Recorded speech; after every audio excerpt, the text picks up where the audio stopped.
დროა ცვლილებების ეს არის ჩვენი მთავარი ლოზუნგი, რითაც ჩვენ ვიწყებთ არჩევნებს და დავამთავრებთ ამ არჩევნებსაც. ეს იქნება ის მუხტი, რომლითაც ჩვენ საარჩევნო კამპანიაში შემოვალთ, რომლითაც ქართულ პოლიტიკაში შემოვდივართ და რომლითაც შევართ საქართველოს პარლამენტში. მეგობრების პარტია არის და მე ვთვლი, რომ ისეთი იმედი უნდა გქონდეს. მიაღმოჩნდი პოლიტიკაში, იმიტომ რომ ვერ მოუძებნე ჩემი თავი და ვერ განვახორციელე ის ამოცანები ჟურნალისტიკაში, რაც ჰქონდა დასახული.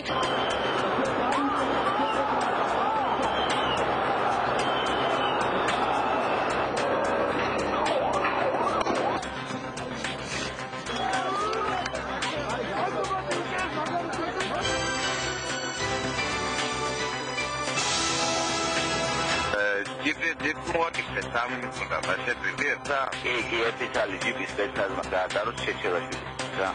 ხო. როგორც უნდა ტელემაყურებელმა გადაცემის ანონსიდან შეიტყო დროების კორესპონდენტები სპეციალურ რეპორტაჟზე, რომელიც ბოლო 2 კვირის განმავლობაში საფინანსო პოლიციის ხელმძღვანელობასთან დაკავშირებით ატეხილ სკანდალს ეხებოდა.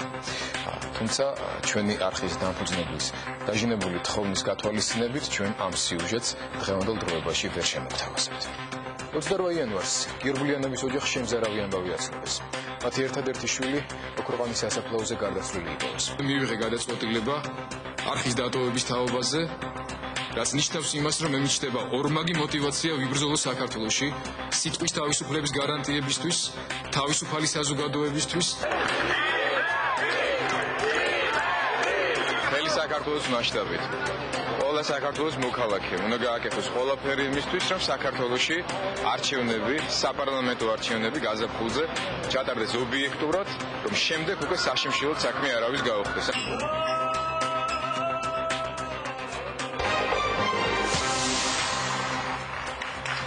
მშვიდობისა მოგესალმებით ყველას, ვინც გვიყურებთ საქართველოში და საქართველოს ფარგლებს გარეთ.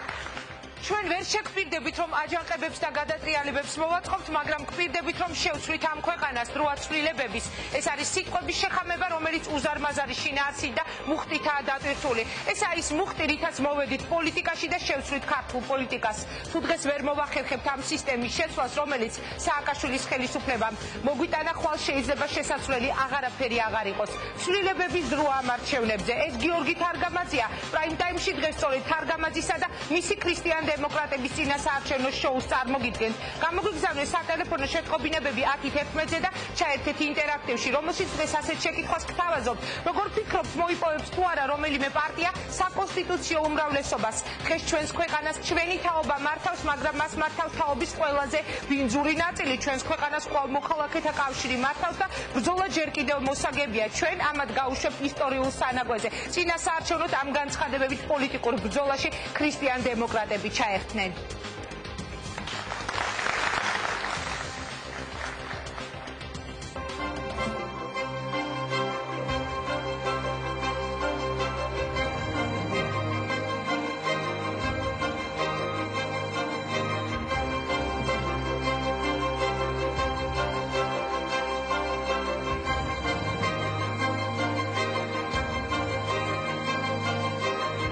ჩვენ ვაყალიბებთ ქრისტიან დემოკრატიულ მოძრაობას, როგორც პატრიოტულ და დემოკრატიულ ალტერნატივას ქვეყანაში. რწმენა, განათლება და შრომა ეს არის ის მთავარი ღირსებები ადამიანისა, რომელმაც უნდა მიიყვანოს საქართველო უკეთეს მომავალად.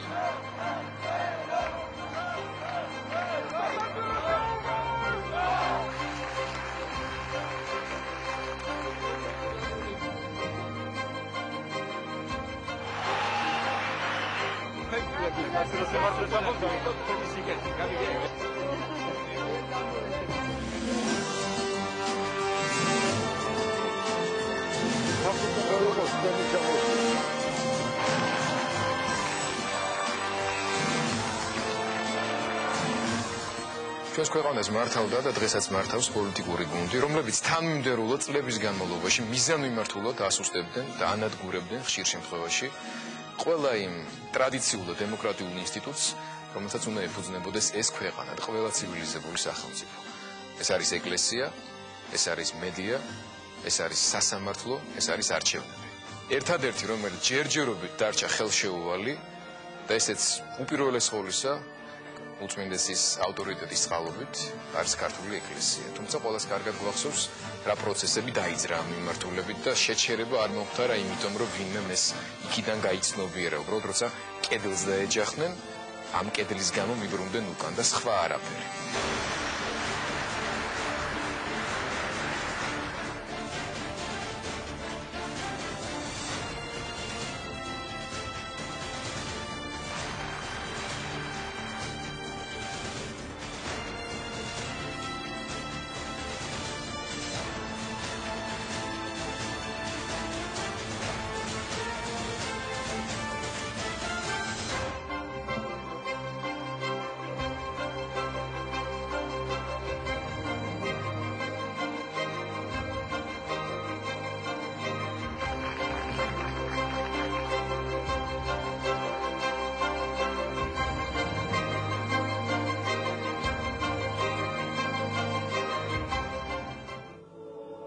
ეს არსდება ქრისტიანულ-დემოკრატიული მოძრაობა, რომლის დამაარსებელია ბატონი გიორგი თარგამაძე, რომელიც აგზანდება და ჩვენ უსურვებთ მას, რომ მისი ნიჭი, მისი ცოდნა, გამოცდილება მართალია ახალგაზრდა, მაგრამ უკვე დიდი გამოცდილება გააჩნია მას.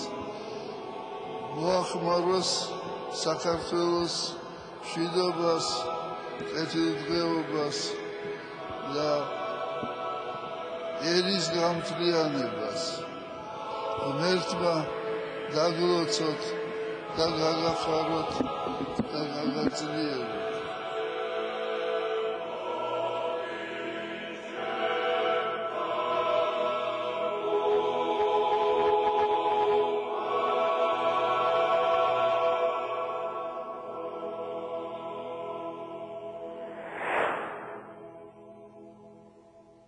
შეგახსენებთ ჩვენს გადაცემაში თავად პარტიები ირჩევენ პრეზენტაციის წესს, ასე რომ კლიპი, რომელიც ახლა თქვენ ნახეთ ეთერში, ეკუთვნის სწორედ ქრისტიან დემოკრატებს. ეს არის მათი ერთგვარი წინა საპრეზენტაციო კლიპი და მათივე სურვილი ჩვენ დღევანდელი გადაცემა სწორედ ამ კლიპით გავხსენით. მაშასე დღეს თქვენ გიორგი თარგამაძის ქრისტიან დემოკრატებს უსმენთ მთავარი თემები არჩევნების წინ, მთავარი სახეები, მთავარი მესიჯები და მთავარი საქმელი, რომელიც მათ აქვს სტუდიაში პირველ რიგში გიორგი თარგამაძეს ვიწევ, რომელიც დღეს თავად წარადგენს საკუთარ პარტიას პირდაპირ ეთერში და ალბათ უპასუხებს ერთ-ერთ მთავარ კითხვას, გადაწყვიტა თუ არა მან რომ მაჟორიტარ კანდიდატად იყრისკენს ბათუმში გიორგი საღამო მშვიდობისა. მე მივესალმები ჩემს უპაყოფილ კოლეგას და პოლიტიკაში მიბრუნებულს. როგორ ხართ გიორგი?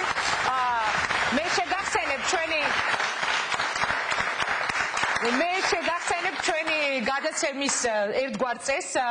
ყოველი გადაცემის დასაწყისში ჩვენ პარტიებს, მათ ლიდერებს ვთავაზობთ იმ შეკითხვებს, რომელიც ანალიტიკურმა ჯგუფმა Prime Time-მა მოამზადა სპეციალურად ამ გადაცემასთან მიმართებაში, ვიდრე ჩვენ მოვისმენთ ამნა გორთამაშვილის მიერ წარმოდგენილ მთავარ შეკითხვებს, რა კითხვები არსებობს თქვენს პარტიასთან დაკავშირებით.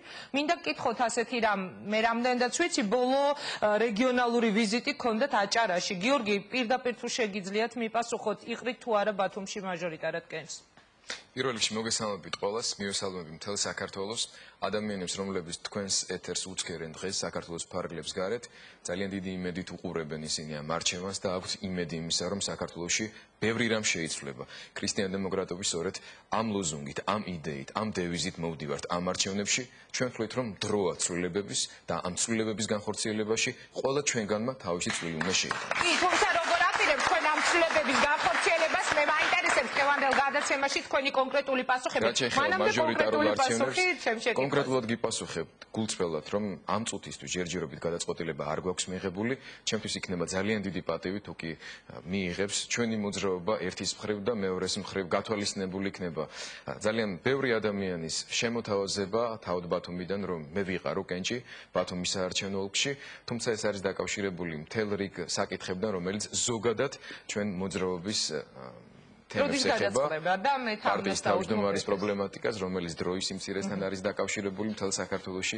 ჩვენ ძალიან უნდა ვიაქტიუროთ, ამიტომ კვირის ბოლომდე ჩვენ გვაქვს დრო გადაწყვეტილების მისაღებად და ალბათ კვირის ბოლოს გამოვაცხადებთ ჩვენ გადაწყვეტილებას. კარგი, გიორგი, დიდი მადლობა. მოდი დაველოდოთ კვირის ბოლოს შესაძლებელია თარგამაძისგან ჩვენ მოვისმინოთ ასეთი ინფორმაცია, რომ იგი აპირებს იყაროს კენჭი ბათუმში. მე კი მიუხედავად იმისა, რომ იგი არის ჩემი მეგობარი, დღეს შევეცდები დავსვა ყველა ის შეკითხვა ეთერში, რომელიც შესაძლებელია თქვენთან დაკავშირებით არსებობდეს არჩევნების წინ, არის ძალიან მნიშვნელოვანი, რომ ყველა შეკითხვაზე მივიღოთ პასუხი. თამუნა გისმენ. მოგესალმებით ინგა, მოგესალმებით ბატონ გიორგი. საპარლამენტო არჩევნებამდე 34 დღე რჩება. ჩვენი სოციოლოგიური ჯგუფი განაგრძობს საზოგადოებრივი აზრის გამოკითხვას, რომლის შედეგადაც მიღებულ კითხვებს ჩვენ ყოველ გადაცემაში აღმოწოლ პარტიის ლიდერებს და პარტიის წევრებს უსვამთ ხოლმე. ახლა ჯერით თქვენზეა ვნახოთ რა ინტერესი იკვეთება ქრისტიან დემოკრატების მიმართ. ჟურნალისტიკიდან პოლიტიკაში, პოლიტიკიდან ჟურნალისტიკაში და კვლავ პოლიტიკაში უკვე მეორედ ერთ მდინარეში შედიხართ, რა არის ამის მიზეზი, ეს თქვენი საბოლოო გაწყვეტილებაა. ასლან აბაშიძე და ბადრი პატარკაციშვილის საერთო იდეოლოგია თუ საზოგადოებრივი მდგომარეობა ოპონენტები ხშირად გადანაშაულებენ, რომ თქვენ მხოლოდ გავლენიან და ფინანსურად ძლიერ ადამიანებთან ჩნდებით. რა სიტყვით? ხშირად გაკრიტიკებენ იმის გამო, რომ გადაწყვეტ მომენტში უკან დახევა გვჩვევიათ ოპონენტები იხსენებენ ასლან აბაშიძისგან და შემდეგ პატარკაციშვილისგან გამიჯნულ გიორგი თარგამაძეს რას უპასუხებთ? როდესაც იმედმა მაუწყებლობა შეწყვიტა, ნონა გაფრინდაშვილმა თქვენ დაგადანაშაულად, რა მოხდა რეალურად იყო თუ არა თქვენი ერთპიროვნული გადაწყვეტილება ტელევიზიის გათიშვა. კოდუა პატარკაციშვილის საუბრის სკანდალური ჩანაწერი. პატარკაციშვილის შტაბის ადვოკატი შალვა ხაჭაპურიძე აცხადებდა, რომ ფირი, რომლის გამოქვეყნებას იმედის ეთერით იგეგმებოდა, მოულოდნელად პროკურატურაში აღმოჩნდა. მინიშნება თქვენზე გაკეთდა რა სიტყვით? თქვენი ოპონენტები ხელისუფლების სატელიტ პარტიად მიგიჩნევენ, თუ გიფიქრიათ რა გახდა საფუძველი იმისა, რომ ხელისუფლებასთან ალიანსში გადანაშაულებენ? რა გარანტია გაქვთ, რომ ახალბედა პარტია პარლამენტში მოხდება მასში, როდესაც ბარიერის გადალახვა ძველ პოლიტიკურ პარტიებს უჭირთ? თქვენი ოპონენტების ერთ-ერთი ბრალდება არის ისიც, რომ პოლიტიკური ქულების დაწერას რელიგიური თემებით ცდილობთ. რა სიტყვით? ვინ აფინანსებს გიორგი თარგამაძის პოლიტიკურ გუნდს? მე შეგახსენებთ გაზეთ Georgian Times-ში რამდენიმე ცნობილი პიროვნება დასახელდა, ეს იყო გურგენიძე, ვასაძე, ლუშკოვი, ლუჩანსკი და აბაშიძე. ვისი ფულით აპირებთ საპარლამენტო არჩევნებში ბრძოლას? დიდი მადლობა. ეს იყო ყველაზე მწვავე შეკითხვები, რომელიც დღეისთვის თქვა თქვენთან დაკავშირებით მომზადდა და ვიდრე გიორგი დაიწყებს პასუხის გაცემას ჩვენ შეკითხვებზე, გარდა იმ გეგმებისა, რომელიც თქვენ ალბათ უნდა, რომელზეც უნდა გვესაუბროთ დღევანდელ გადაცემაში, ჩვენ გვაქვს ერთი პირდაპირი ჩართვა. ქრისტიან დემოკრატები საკუთარ მხარდამჭერებთან ერთად მოვიდნენ დღევანდელ გადაცემაში და მათი ნაწილი იმყოფება სტუდიის გარეთ და ასევე პარტიას, როდესაც ჩვენ შევთავაზეთ, მათი წესების მიხედვით დაეგეგმათ დღევანდელი პრეზენტაცია. მათთან მოიყვანეს არა მარტო ის მხარდამჭერები, რომლებიც ამ სტუდიაში შედან, არამედ არიან მხარდამჭერები გარედან. სოფო ხუციშვილი გვერდება პირდაპირ ეთერში. სოფო საღამო მშვიდობის, რა ხდება სტუდიასთან? პატარა მინიმიტინგია თუ რა ხდება? თუ ისმის ახლა ინგა, აქ სკანდირებენ, აქ არის ძალიან აქტიური ელექტორატი. მინდა გითხრათ, რომ ისინი მოსულები არიან ლოზუნგები, დროშები და ძალიან აქტიურობენ.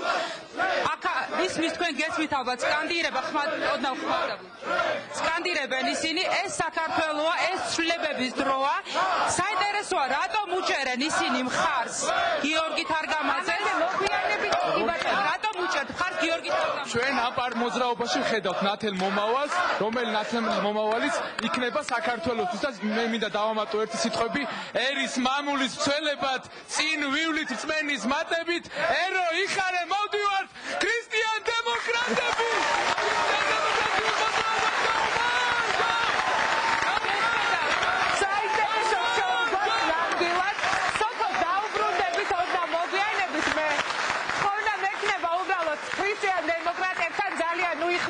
სტუდიის გარეთ, თორემ შესაძლებელია ჩემი ხმა გადაიფაროს და ჩემს ხმას ვინ დაეძებს, თქვენი ხმა გადაიფაროს ამ გადაცემაში. გიორგი, დავიწყოთ, თუ შეიძლება პირველი შეკითხვა, ვიდრე თქვენ ისაუბრებთ კონკრეტულ გეგმებზე, მოდით მივყვეთ ამ კითხვებს, უკვე მეორედო ერთ მდინარეში შედიხართ.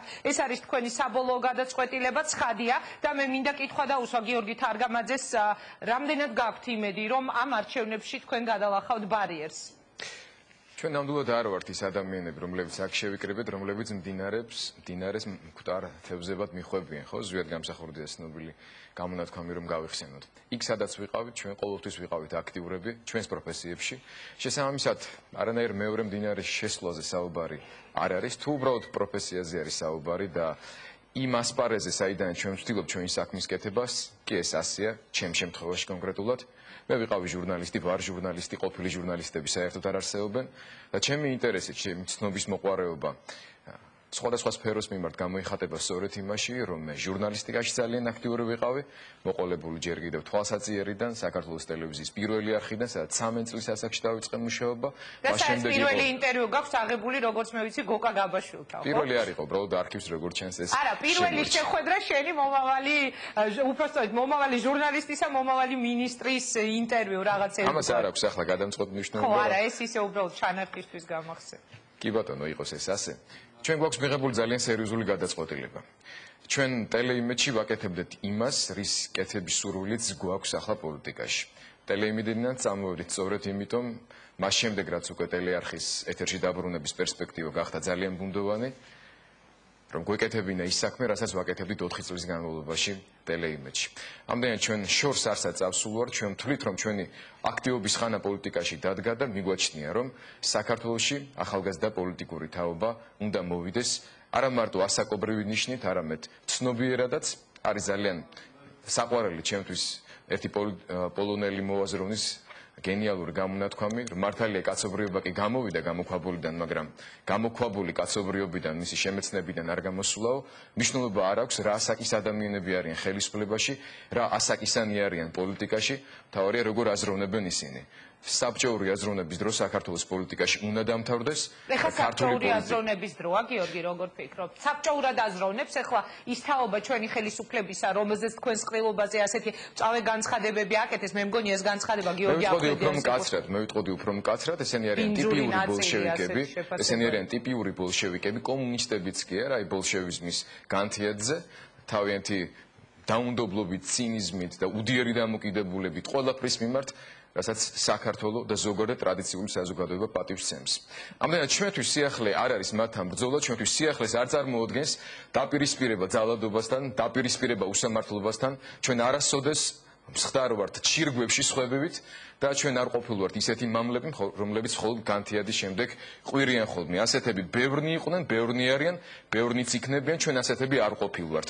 პოლიტიკაშიც მოვედით იმისთვის, რომ ვთქვათ ჩვენი სათქმელი მაშინ, როდესაც ამის თქმა საზოგადოებას ჭირდება. კარგით, მე უბრალოდ მინდა დავსვა ერთი ასეთი შეკითხვა, ეს შეკითხვა სამონას კითხვებშიც იყო ერთ-ერთი ქრისტიან-დემოკრატიული მოძრაობა. მე არ გეკითხებით დღეს თქვენ აი ამ სადაო თემას სახელზე და ასე შემდეგ. კითხვა უბრალოდ, რომელიც თქვენი ოპონენტების მხრიდან არაერთხელ გაისმა, ხომ არ ხდება რელიგიური ნიშნით პოლიტიკური ქულების დაწერა? ანუ ქრისტიანობაზე ზედმეტად აქცენტის გაკეთება, მართლმადიდებლობაზე, ეკლესიაზე და ასე შემდეგ. რა სიტყვით, გიორგი, ეს შესაძლებელია თუ არა თქვენი ოპონენტებისთვის იყოს ერთგვარი საფუძველი, რომ ძალიან მკაცრად გაგაკრიტიკონ, ხომ არ იყენებთ რელიგიურ ნიშანს პოლიტიკური წინსვლისთვის პარტია? პირველი უნდა გითხრათ, რომ ეს პირველ რიგში არის სწორედ ღირებულებითი საკითხი. ქრისტიანობაზე ზედმეტი აქცენტის გაკეთება არასოდეს არის. თუ კი ჩდება ასეთი კითხვები ჩვენ საკონსტიტუციო ცვლილებასთან დაკავშირებით, თუ კი ჩდება ასეთი კითხვები იმასთან მიმართებაში, რომ ჩვენ ძალიან აქტიურად ვცდილობთ გავაძლიეროთ ქართული ეკლესიის როლი ქართულ საზოგადოებაში, იმავე დროს შექმნათ კონსტიტუციური გარანტიები სრული გამიჯვნისა სახელმწიფოს და ეკლესიისა და შექმნათ გარანტიები იმისა, რომ ქართული ეკლესია იყოს კიდევ უფრო აქტიურად ჩართული მთელ რიგ სოციალურ პროგრამებში, განათლების სისტემაში და ასე შემდეგ და ასე შემდეგ, ეს არ ნიშნავს იმას, რომ ვინმე ამ თემით სპეკულირებს. ჩვენთვის სიახლე იმ პრობლემებზე საუბარი, რომელიც არსებობდა ქართულ ეკლესიასთან მიმართებაში, საუბარი იმაზე, რა პროცესებიც დაიწყო თავის დროზე, თავისუფლების ინსტიტუტის ჯგუფი, ნაკვები, სხვადასხვა საზღვარგარეთული იდეოლოგიური ცენტრებით, აბსოლუტურად მიზანმიმართულად ახდენდა დისკრედიტაციას ქართული ეკლესიის, ცდილობდა შიდა ფრაქციული დაპირისპირებების შექმნას და შექმნას პრობლემებისა ეკლესიის შიგნით, რაც მათ არ გამოუვიდათ, მაგრამ ეს ადამიანები არც ქართული პოლიტიკიდან და მით უმეტეს არც ხელისუფლებიდან არ წასულან.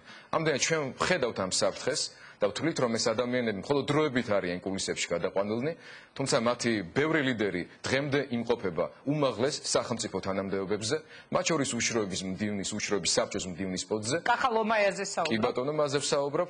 იგი ებრძოდა ეკლესიას, შეგიძლიათ ესე ებრძოდა, მათი მოღვაწეობა მთელი ამდენი ხნის განმავლობაში არის ნათელი მაგალითი იმისა, თუ როგორი დამოკიდებულება აქვთ მათ ამ ტრადიციული ინსტიტუტის მიმართ და რა საფრთხეს ხედავენ იმ ინსტიტუტის არსებობაში, რომელსაც მთელ საქართველოში აქვს უზარმაზარი ნდობა და არა მარტო ქრისტიანებში. ამდენად ქრისტიან-დემოკრატიული მოძრაობა ეს არ არის რელიგიური მოძრაობა, ეს არის პოლიტიკური მოძრაობა. ჩვენ გვაქვს ჩვენი მიზნები, ჩვენ ვთვლით, რომ საქართველოს ძალიან ბევრი პრობლემა აქვს მოსაგვარებელი და ამ პრობლემების მოგვარების გზაზე მნიშვნელოვანი არის საზოგადოების ერთიანობა. საქართველოს ერთიანობა, მისი სრული ერთიანობა არის უმთავრესად დამოკიდებული ქართული ეკლესიის სიძლიერეზე და ჩვენი რწმენის სიძლიერეზე. გამომდინარე აქედან.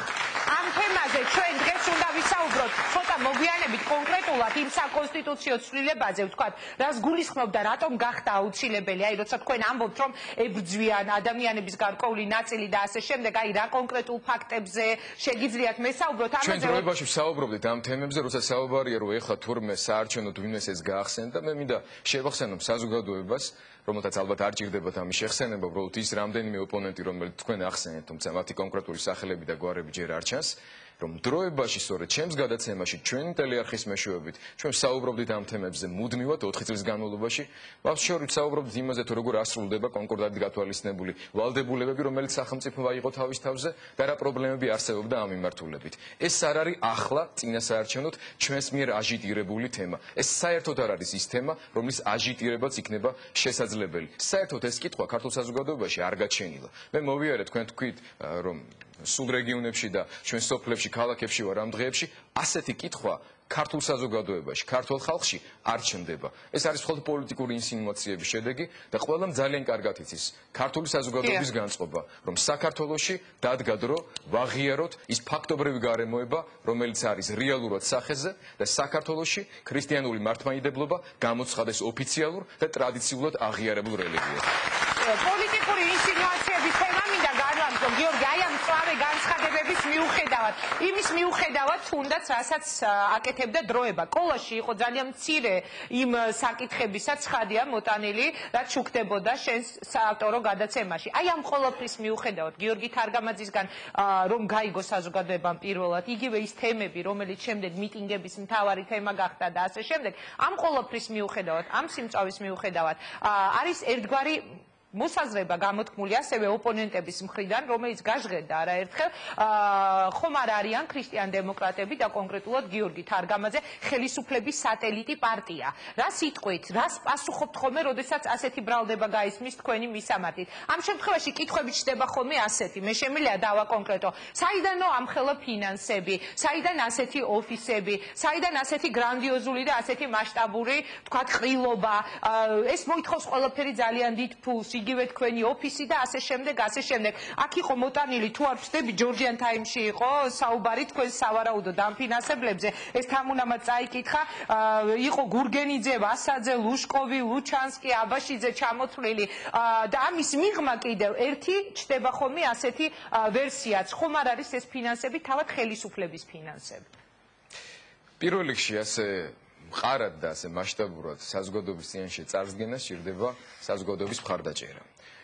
ოპერის თეატრი ეს არ არის ნოუ-ჰაუ ქართული სინამდვილისთვის, სპორტის სასახლეც არსებობს სტადიონიც.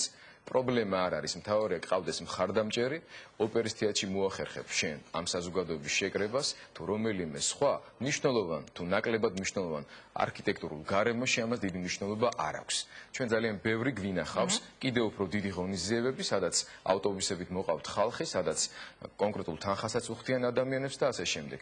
თქვენ იცით, ზუსტად იცით და იცის იმ ხალხმა, რომლებიც მოდიან ჩვენთან, რომ ჩვენ არავის ფინანსურად არ ვაინტერესებთ. ვერც დავაინტერესებთ, რადგან სამწუხაროდ მითქმა-მოთქმის ძირითადი ნაწილი იმასთან დაკავშირებით, რომ ჩვენ მსხვილი და ძლიერი დამფინანსებლები გვყავს, სამწუხაროდ სიმართლეს არ შეესაბამება. თუმცა გეტყვით სიმართლეს, ვიქნები მოხარული და თუ ქართულ პოლიტიკაში დაიწყება ფულის ჩადება, რადგან პოლიტიკური პროდუქტიც, ეს არის ჩვეულებრივი პროდუქტი და რა ოდენობის ინვესტიციაც ჩაიდება ქართულ პოლიტიკაში, იმ ხარისხის პროდუქტს მიიღებს ქართველი ამომრჩეველი. ასე რომ მე არაფერი მაქვს საწინააღმდეგო იმასთან დაკავშირებით, თუ გამოჩნდებიან მსხვილი დამფინანსებლები, მივესალმებით ამას, პარტია არ უნდა იყოს მათხოვარი, პარტიაში არ უნდა იყვნენ მათხოვრები და მხოლოდ ხელმოწარული ადამიანები და პარტიის ბირთვში ძლიერი, კვალიფიციური, პროფესიონალი ადამიანების თავმოყრას იდეებთან ერთად, რა თქმა უნდა, ჭირდება მყარი ფინანსური გარანტით, რა ჯერჯერობით სამწუხაროდ ასეთი მასშტაბი და ფორმით არ არსებობს. რაც შეეხება დაფინანსების წყაროებს, ამის თაობაზე ჩვენ არაერთხელ ვისაუბრებთ, მაგრამ მე ახლა ვიტყვი ზუსტად თუ რა არის ჩვენი დაფინანსების ძირითადი წყაროები. ჩვენ გვაქვს რამდენიმე მიმართულება, ერთი არის ჩვენი პარტიული ინფრასტრუქტურის გაშლა მთელი საქართველოს მასშტაბით და ამ შემთხვევაში ჩვენი მაჟორიტარი დეპუტატების, კანდიდატების, ადგილობრივი მხარდაჭერების წყალობით ჩვენ ვახერხებთ იმას, რომ ელემენტარულად რაიონში ერთი ოთახი მაინც ვიქირავთ იმისათვის, რომ წინასაარჩევნოდ ქრისტიან-დემოკრატიული მოძრაობა იყოს წარმოდგენილი რაიონში და ადამიანებს ჰქონდეთ საშუალება იქ მისვლის. თუ კი ეს ვინმეს თვალში ხვდება, ეს არ არის მხოლოდ ჩვენი ბრალი ბრჭყალებში, რადგან ჩვენ ვიცით, რანაირად როგორ უნდა მორთოთ ეს ოფისი იმისთვის, რომ ადამიანმა ელემენტარულად შეამჩნიოს, რომ იქ პოლიტიკური წარმომადგენლობის ადგილი არის. ხო, ჩვენი სტუდიაც ისეთი უცნაური და საინტერესოდ მორთულია. დღეს ახლა მგონია თავი ქრისტიან-დემოკრატების შტაბში. არა მარტო თქვენ, ალბათ მთელი საქართველო გრძნობს თავს იმ გარემოში, რომელსაც ჩვენ ვცდილობთ შექმნა მთელი საქართველოს მასშტაბით. ასე რომ ინგა ამ ხრივ არაფერი დასამალი არ იქნება, ბოლოს და ბოლოს ჩვენი კანონმდებლობა გავალდებულებს გამოვაქვეყნოთ აბსოლუტურად გამჭვირვალედ ყველა ის შემოსავლის წყარო, რომელიც გახდება ასე ვთქვათ ძირითადი დონორები, ვინც იქნებიან ჩვენი საარჩევნო ბიუჯეტისა, თუ კი ვინმე ახლა გვისმენს ისეთი, ვისაც შეუძლია ამ თვალსაზრისით შეეხიდოს ჩვენ საარჩევნო კამპანიას სიამოვნებით სიამოვნებით ამოვიყენებთ ყოველას მხარში, მაგრამ აქვე მინდა გითხრათ, რომ არის რამდენიმე ბიზნესმენი, რომელიც დროებასთან წლების განმავლობაში თანამშრომლობის კვალ და კვალ არ აღმოჩნდა უმადური სხვა ზოგიერთი ადამიანისგან განსხვავებით, მათ შორის ქართულ პოლიტიკაში და ესენი არიან ადამიანები, რომლებიც ამ შემთხვევაში მადლიერების გრძნობას კი არ გამოხატავენ. მათ იციან ზუსტად, რომ ეს ბირთვი ადამიანებისა ვართ ადამიანები, რომლებიც არა მარტო ქართული ბიზნესის მხარდაჭერები ვიქნებით ყოველთვის და დამცველები, არამედ მთლიანად სამართლიანობისა ქართულ საზოგადოებაში. მათ იციან სად უნდა ჩადონ ფული. სამწუხაროდ ისინი ჯერჯერობით ცოტანი არის. შეიძლება მათი დასახელება და მე კიდევ დაგისვავ ზუსტად ორ შეკითხვას იმ უკვე ჩამონათვალიდან, რომელიც მაყურებელმა მოისმინა და შემდეგ გადავალთ უკვე თქვენი პარტიის პრეზენტაციაზე. არ ვიცი მოგენატრათ თუ არა პირდაპირ ეთერში მუშაობა, დღეს ეს ერთგვარად მოგიწევს, იმიტომ რომ მთელი პრეზენტაცია ალბათ უნდა მოახდინოს მაინც გიორგი თარგამაძე. შეგიძლიათ დამისახელოთ ვინ არიან ესა? ჩემი კითხვა თუ ერთგვარი უხერხულობაა და ვთქვათ ამ შემთხვევაში ამ ადამიანების სახელებს და გვარებს ჯერჯერობით ვერ დავასახელებთ, რადგან არის მთელი რიგი გარემოებები. ჩვენ ვთვლით, რომ დღეს მათი სააშკაროდ გამოყვანა შეუქმნის ძალიან სერიოზულ პრობლემებს მათ და შეუქმნით მათ ბიზნესს და შეგვიქმნის პრობლემებს ჩვენ, რადგან არჩევნებამდე ჩვენ გვჭირდება მათი გვერდზე დგომა, არჩევნების შემდეგ ჩვენ გვექნება საშუალება ისინი უფრო მეტად დავიცვათ, ასე რომ აქ ძალიან მარტივი მიზეზია, რის გამოც დღეს ზოგიერთი სახელს ღია და აშკარად ვერ ვასახელებ. კარგით, გიორგი, და მე მინდა კიდევ ერთი კითხვა დავსვა, იმ კი ბატონო, დიახ, ასლან აბაშიძე და ბადრი პატარკაციშვილიო. გაისმის ხოლმე ასეთი მოსაზრება, რომ აი გავლენიანი, ვთქვათ, საზოგადოებრივად გავლენიანი პოლიტიკურად, ფინანსურად იყვნენ ეს ადამიანები. კარგი, როდესაც ეს ფორმულირება გაიმეოროთ კითხვის დასმის დროს, დიახ, მე წლების განმავლობაში მუშაობდი სწორედ გავლენიანი ადამიანების გვერდით. პირველად მინდა გითხრათ, არც ბატონ ასლან აბაშიძესთან, არც ბატონ ბადრი პატარკაციშვილთან მე ჩემი ინიციატივით არ მესულარ. ორივე შემთხვევაში ამ ადამიანების სურვილს არ მოუდგენდა, რომ ერთმანეთი გაგვეცნო და შემდეგ ერთმანეთთან გვეთანამშრომლა. ცხადია, ეს არ იყო მხოლოდ სამხრევის სურვილი, ჩვენ გვაერთიანებდა ბევრი საერთო მიზანი და მე ვთვლი, ის რაც მე ამ ადამიანებთან ერთად გავაკეთე, მთელი რიგი მიმართულებებით იყო ნაყოფიერი ქართული საზოგადოებისთვის, ქართული პოლიტიკისთვის, ქართული მედიისთვის. მე ვთვლი, რომ თუ კი რამის კეთება გინდა საქართველოში, თუ შენ ხარ განწყობილი ოპოზიციურად, შენ არ უნდა მოგერიდოს და უნდა დადგე იმ ადამიანების გვერდით, რომელთა შეიძლება რომლებიც შემდეგ დემონებად აქციონ, რომელთა დემონიზაციაც მოახდინონ და მითების აგება გვიყვარს ქართველებს, ადამიანის სიკვდილამდე შეიძლება იყოს მტერი, დემონი და მეორე დღეს იქცეს გმირად. მე არ მაქვს ასეთ დამოკიდებულება ადამიანებთან. მე არც ერთ მათგანთან თავი მონად არ წარმიდგენია და არც ერთ მათგანის მიმართ, როგორც პატრონის მიმართ არ მქონია ნერწმომდგარი დამოკიდებულება. ვისაც აქვს ასეთი ურთიერთობები საკუთარ პატრონებთან, მათ შორის სააკაშვილთან, შევარდნაძესთან და სხვებთან, მათ ურჩდებათ საერთოდ ასეთი განცხადების კეთების სურვილი. საზოგადოება გაიგებს მე ახლა ვიზეთ ვსაუბრობ, ერთსად და მეორე შემთხვევაშიც ყველა ის პირობა, რომელიც ამ ადამიანებთან თანამშრომლობის დროს მე მათთან მაკავშირებდა, იქნა შენარჩუნებული. რაც შეეხება ადამიანურ ურთიერთობებს, როგორც ერთთან, ასევე მეორესთან, მე მქონდა ბოლომდე კარგი ადამიანური ურთიერთობა. ბატონი ასლანი ცოცხალია, ღმერთმა დიდხანს აცოცხლოს, უბრალოდ მე მასთან წლების განმავლობაში უკვე აღარ მქონია არანაირი კონტაქტი, მაგრამ შემიძლია გითხრათ, რომ სიამაყით გავიხსენებ თითოეულ წელს, როგორც ერთ ისევე მეორე ადამიანთან ჩემი ურთიერთობისა, რომელიც ექნებოდა საქმეს, ერთ შემთხვევაში მე მასთან ერთად და ბლოკ საქართველოს აღორძინებასთან ერთად, ვახტანგ ბოჭორიშვილთან ერთად, მუხრან მაჭავარიანთან ერთად, სხვებთან ერთად ვებრძოდი შევარდნაძის რეჟიმს და მიმაჩნია, რომ სწორედ ამ ბრძოლამ გამოიღო შედეგი და არა იმ ერთწლიანმა PR კამპანიამ, რომელმაც შევარდნაძის ხელისუფლების მშვიდობიანი მემკვიდრეობითობის გარანტიების შექმნა საქართველოში. და სწორედ შევარდნაძის პატარა შვილები მოევლიდნენ საქართველოს სამართალად.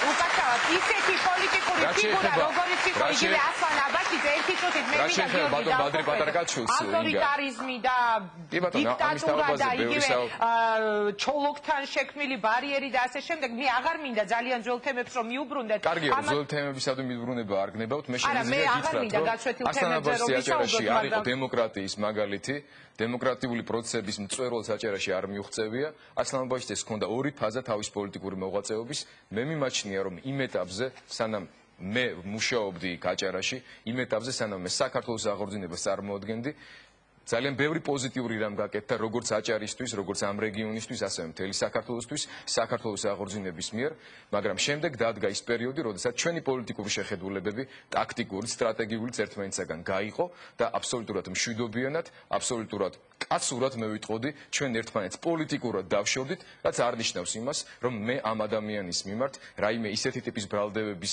გამოთქმის უფლება მიმეცა საკუთარი თავისათვის რომელსაც არც მე ვიკადრებდი და არც ის ადამიანი იმსახურებდა ხელისუფლება ამბობს რომ აჭარის დაბრუნება არის ვარდების ხელისუფლების ერთ-ერთი მთავარი გამარჯვება გიორგი ანუ როდესაც საუბარი არის ასლან აბაშიძის პოლიტიკაზე ეს ავტომატურად დგება ხო ეს ქვეყანაში დემოკრატიის იმპულსი გადის ცენტრიდან მით უმეტეს ისეთ ცენტრალიზებულ სახელმწიფოში როგორც არის საქართველო მე გეტყვით ერთ რამეს აჭარა ასლან აბაშიძის დროს იყო ერთის მხრივ უკიდურესად გადახრილი ავტონომიურობისაკენ დღეს მივიღეთ მეორე უკიდურესობა როდესაც არათუ ავტონომიურობის თვითმმართველობის ელემენტარული ნიშანი აღარ არის დარჩენილი აჭარაში ამდენად ჩვენ ქრისტიან დემოკრატები მათ შორის აჭარის ავტონომიასთან მიმართებაში ვართ ზომიერი მიდგომის მომხრეები და ვთვლით რომ ადამიანებს არა მარტო აჭარაში არამედ საქართველოს ყველა რეგიონში და საქართველოს ყველა კუთხეში და ქალაქში უნდა ჰქონდეთ მონაწილეობის მიღების საშუალება თვითმმართველობაში ეს რაც შეეხება ბატონ ბადრი პატარკაციშვილს ეხლა მინდა ეს იყოს ბოლო თემა ბატონი ბადრი პატარკაციშვილი იგივე კოდუა პატარკაშვილის საუბრის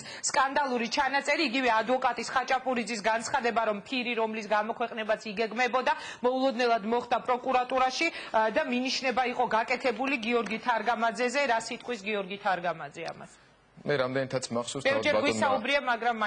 ბატონმა ხაჭაპურიძემ გააკეთა განმარტება ამის თაობაზე და თქვა რომ არც ერთ შემთხვევაში მე არ მგულისხმობდა თუმცა არიან გაცილებით კომპეტენტური ადამიანები ამ თემაში მათ შორის ბატონი ბადრის პრესმდივანი გუგა კვიტაშვილი ბატონი ბადრის საარჩევნო შტაბის პრესამსახურის უფროსი ქალბატონი ელისო კილაძე რომელმაც არაერთხელ გააკეთეს საჯარო განცხადება ამასთან დაკავშირებით სრული ვარიანტი ამ ჩანაწერისა სამწუხაროდ არც ტელევიზიაში მოსულა და არც საარჩევნო შტაბში ტელევიზიამდე მოაღწია ამ ჩანაწერის ერთმა მესამედმა რომელიც გავიდა კიდეც ეთერში სადაც არ იყო საუბარი იმ თემებზე რომლებიც შემდეგ დამონტაჟებული სახით გავიდა გენერალური პროკურატურის მიერ წარდგენილ მასალაში თუმცა ახლა ამ ახსნა განმარტებების კეთება მე მიმაჩნია შეურაცხყოფად ჩემი ღირსების მე მიმაჩნია უზნეობის კიდევ ერთ გამოვლინებად არა ზოგადად ქართულ პოლიტიკაში არამედ მთლიანობაში ქართულ საზოგადოებაში თუ კი თუნდაც ერთი ადამიანი ზის ახლა ტელეეკრანთან რომელმაც შეიძლება დაიჯეროს რომ მე ვიღაცამ გამომიგზავნა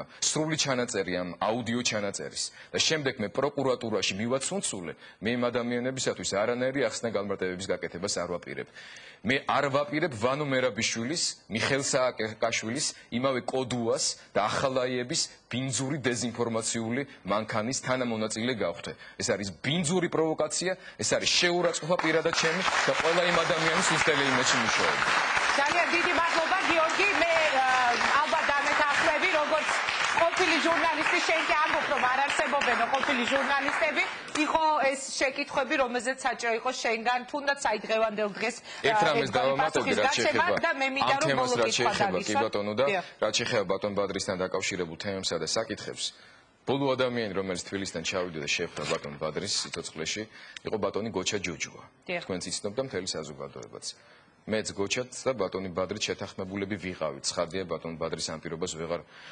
შევაცვლევინებთ რომ სანამ მე და ბატონი ბადრი პირადად არ შევხვდებოდით ერთმანეთს იყო გარკვეული რამდენიმე საკითხი, რომლის თაობაზეც ჩვენ სხვების მეშვეობით არ დავაზუსტებდით დეტალებს. მაგრამ მე ვიცი ზუსტად რა განწყობა ჰქონდა მას სიცოცხლის ბოლო წუთამდე ჩემთან დაკავშირებით. მე ვიცი ის, რაც მე ზუსტად ვიცი, რომ არც ერთი პირობა, რომელიც ჩვენ ერთმანეთისთვის ჰქონდა მიცემული, ჩვენი შეხვედრის პირველივე დღესვე არც მე დამირღვევია და არც ბატონ ბადრის დაურღვევია. ჩვენ შევთანხმდით, რომ საქართველოში ავაშენებდით, ჩამოვაყალიბებდით ყველაზე საუკეთესო, ყველაზე თავისუფალ, სიმართლის და სამართლიანობის მოყვარე ტელევიზიას და ჩვენ ეს გავაკეთებთ. ეს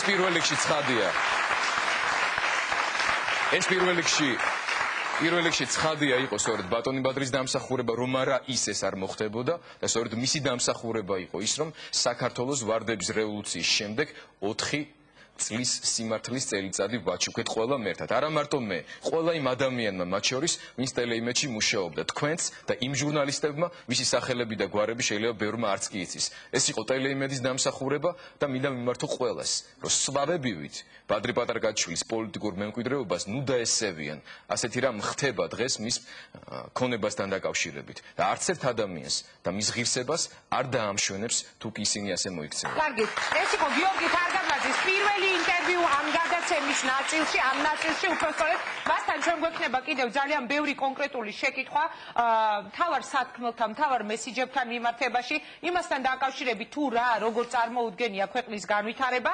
ჟურნალისტებიო ახსენა მას, გიორგი თარგამაძის პოლიტიკურ გუნდს დღეს წარმოადგენენ ცხადია არა ყველა, მაგრამ დიდი ნაწილი იმ ჟურნალისტებისა, რომლებიც მუშაობდნენ ტელეკომპანია იმედში და მე რამდენადაც შემიძლია ახლა მოგაწოდოთ ბოლო ინფორმაცია საბურთალოზე, როგორც მე ვიცი, მაჟორიტარად ქრისტიან დემოკრატები, გიორგი თარგამაძის ქრისტიან დემოკრატები აყენებენ ჩემს ასევე ყოფილ კოლეგას მაგდა ანიკაშვილს. მე ვთხოვ გიორგი თარგამაძეს მოგვეხმაროს და გაგვაცნოს საკუთარი პარტიის მაჟორიტარები. მას ასე ვიწყებთ პარტიის მაჟორიტარების წარდგენას. გიორგი, გთხოვთ. ჩვენ მიზანს ინგას ნებართვით და ამ სტუდიისა და ტელეკომპანიის ნებართვით დღეს წარმოადგენს საზოგადოებას წარუდგინოთ არა მხოლოდ გიორგი თარგამაძე, საზოგადოება იცნობს, მიცნობს, მე ხა მესამე პირში ვარ გამომივიდეს საუბარი საკუთარ თავზე. ძალიან კარგად იცის რას ვაკეთებდი ამდენი წლის განმავლობაში, სად ვიყავი, რა პრინციპებით მუშაობდი, ცხოვრობდი. ჩვენს მიზანს წარმოადგენს საზოგადოებამ ნათლად დაინახოს, რომ ეს არ არის მხოლოდ გიორგი თარგამაძის მოძრაობა. ეს არის ქართველების მოძრაობა და იმ არა ქართველებისა, რომლებმაც კარგად იციან როგორ ქვეყანაში სულ ცხოვრება და ეს არის ის პოლიტიკური გუნდი, რომელსაც შეუძლია ძალიან სერიოზული პრობლემების არაუბრალოდ დაყენება საზოგადოების წინაშე, არამედ გადაჭრა. ეს არის პროფესიონალების გუნდი. როგორ წარმოგიდგენიათ რა და მე გეტყვი წინასწარ, რომ მთელი საქართველოს მასშტაბით ყველა რაიონში სამწუხაროდ იმის გამო, რომ ჩვენ ძალიან ახალი შექმნილები ვართ, ალბათ ვერ მოვახერხებთ საკუთარი კანდიდატურის დაყენებას, მაგრამ საარჩევნო ოლქების უმეტესობაში ჩვენ გვეყოლება ადამიანები, რომლებიც ღირსეულად წარმოადგენენ ქრისტიან დემოკრატებს რაიონებში. უპირველეს ყოვლისა მინდა წარმოგიდგინოთ ბატონი ლევან ღვინჯილია, მთაწმინდის პირველი მაჟორიტარული ოლქი. ბატონ ლევან, საღამომშვიდობის. შეკითხვები ოდნავ მოგვიანებით, მანამდე ბატონ გიორგის მოდით დაუცმოთ ეთერი, რომ წარადგინოს საკუთარი ბატონ ლევანის ღირსებებზე ბევრი საუბარი შეიძლება გადაცემის ეს ნაწილი საერთოდ დაგვეთმო ამისთვის, ამიტომ მე მხოლოდ გეტყვით ერთ რამეს, რომ კანონმდებლობის მიღება კი არ ყოფნის მხოლოდ საქმეს, კარგი კანონმდებლობის, არამედ კანონმდებლობის და იურისპრუდენციის ფსიქოლოგიაში არსებობს ასეთი მოვლენა, ის უნდა იყოს მორგებული, ადაპტირებული მისაღები ადგილობრივი მენტალიტეტისთვის, ადგილობრივი ტრადიციისთვის, ისტორიისთვის. ამ თვალსაზრისით ბატონი ლევანი იქნება არა მხოლოდ ქართული ენის და მართლმეტყველების ფილტრი, ასე ვთქვათ, არამედ იქნება ის ადამიანი, რომელიც ჩვენს პირველ რიგში ქრისტიან დემოკრატებს და მთლიანად ქართულ პარლამენტს მოეხმარება ისეთი საკანონმდებლო აქტების მიღებაში, რომელიც არ იქნება უცხო და მიუღებელი, შეუთვისებელი ქართული სინამდვილისთვის. ჩემი საყვარელი, ერთ-ერთი საყვარელი რესპონდენტი ნამდვილად არის. საინტერესო. მას ოდნავ მოგვიანებით საბურთალოზე თქვენ თქვით და მე მართლაც დიდი სიამაყე წარმოგიდგენ ჩვენს კოლეგას მაგდა ანიკაშვილს. მაგდა, გთხოვთ.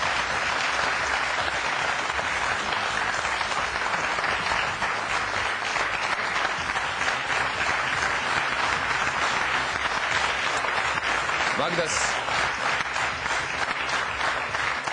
ჩვენ ბევრი ვიფიქრეთ, სად უნდა წარგვედგინა მაგდა, ამის თაობაზე ვქონდა მსჯელობა თავად მოძრაობაში, ვქონდა გარკვეული გამოკითხვებით საქართველოს თბილისის სხვადასხვა რაიონში, გამომდინარე იქიდან, რომ მაგდა მართლაც არის ახალი სახე ქართულ პოლიტიკაში, გამომდინარე იმ სპეციფიკიდან, რომელიც ჩვენის აზრით საბურთალოს რაიონს განსაკუთრებით აინტერესებს და აწუხებს, მაგრამ მე დარწმუნებული ვარ, იქნება ძალიან წარმატებული არა უბრალოდ სახე, არამედ გონებაც და წარმომადგენელიც საბურთალოსი საქართველოს პარლამენტში. საინტერესოა მისი დებატები თინა ხიდაშელთან, იგივე ლია მუხაშავრიასთან. მე აქვე უნდა შევიპირო იგი რომ მოვა და ამ დებატებში მიიღებს მონაწილეობას. ნახოთ, ჟურნალისტები და იურისტები როგორი გამოვა ეს დებატი. ქუთაისში წარმოადგენთ გიორგი ახვლედიანს, ასევე ჩვენს კოლეგას. საღამომშვიდობის გიორგი. გიორგი ასევე გახლავთ ქრისტიან-დემოკრატები. იქნება რამდენადაც ვიცი, გიორგი ახვლედიანი შტაბის ხელმძღვანელი და იგი დღეს ქუთაისიდან სპეციალურად არის ჩამოსული საღამომშვიდობის. მერე ოდნავ მოგვიანებით მასაც მოვუწევ. ბორჯომში ჩვენ გსურს წარმოადგინოთ ქალბატონი იზა ხეცაძე მიქაძე, იგი გახლავთ წაღვერის მკვიდრი. ქალბატონი იზა არის ცნობილი ექიმი, სტომატოლოგი. წლების განმავლობაში იგი იყო რესპუბლიკის მთავარი სტომატოლოგი, ამჟამად აქვს კერძო კლინიკა. არის ჩვენთვის ძალიან მნიშვნელოვანი, არა უბრალოდ ამ დარგის, ამ სამედიცინო დარგის სპეციალისტი იყოს ჩვენთან ერთად, არამედ ადამიანი, რომელმაც კარგად იცის ქართველი ექიმების პრობლემატიკა, ქართველი პაციენტების პრობლემებიც. ამდენად ქალბატონი იზა არა მარტო ბორჯომის საუკეთესო წარმომადგენელი იქნება ჩვენი აზრით პარლამენტში, არამედ ამ დარგის პრობლემატიკით დაინტერესებული ადამიანებისათვის. მინიმუმ არჩევის შემთხვევაში პარლამენტს როგორც მე მივხვდი, კარგი სტომატოლოგი ეყოლება, ხო? თმანიში ჩვენ გვინდა წარმოგიდგინოთ ბატონი ზაურ ციხელაშვილი, ცნობილი მეცნიერი ექსპერტი, საქართველოს ტექნიკური უნივერსიტეტის პროფესორი. იგი მუშაობს წყლის რესურსების პრობლემატიკაზე. თქვენ მოგეხსენებათ, რომ ქრისტიან-დემოკრატებს ჩვენს ეკონომიკურ პროგრამაში ამ მიმართულებით ძალიან საინტერესო ინიციატივები გვაქვს. იგი გახლავთ ერთ-ერთი თანაავტორი ამ პროექტისა, ამ კონცეფციისა და ჩვენ გსურს, რომ მან აქტიურად იმუშაოს საქართველოს პარლამენტში ამ თემაზე. ფოთში ბატონი ლაშა ბერაია, იურისტი.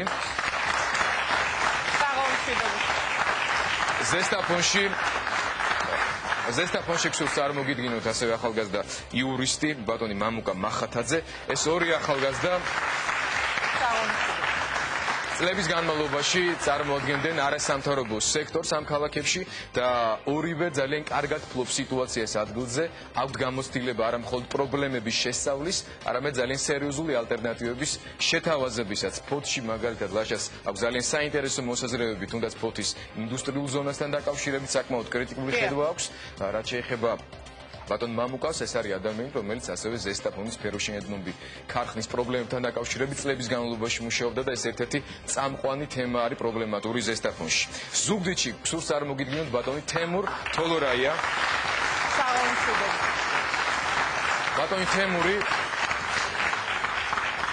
ბატონი თემური გახლავთ იურისტი, ადვოკატი, შემთხვევით იგი არ შეგვირჩევია და შემთხვევით არც ის არის ქრისტიან-დემოკრატებში. იგი არის ადამიანი, რომელიც წლების განმავლობაში იყო დაკავებული ადგილობრივი მოსახლეობის უფლებათა დაცვით. საზოგადოებას იგი კარგად ახსოვს მათ შორის დროების სიუჟეტებიდან, რომელიც ეხებოდა ზუგდიდის ბაზრის იმ დაუმთავრებელ ეპოპეას, იმ უსამართლობას, რომელსაც ადგილი ჰქონდა ზუგდიდის ბაზრისა და იქ დასაქმებული ადამიანების მიმართ. სწორედ იგი იყო ის ადამიანი, რომელსაც არ შეეშინდა იმ ტერორისა, რომელიც ზუგდიდში წლების განმავლობაში ხორციელდებოდა და ახლაც ხორციელდება, არ დამალულა სხვებისგან განსხვავებით და ჩვენთან ერთად იბრძოდა ამ ადამიანების უფლებების დასაცავად. კიდევ ერთი უფლებადამცველი ჩოხატაურში გუშინ ვიყავით სხვათა შორის გურიაში. ქალბატონი მაგდა კოტრიკაძე მსურს წარმოგიდგინოთ.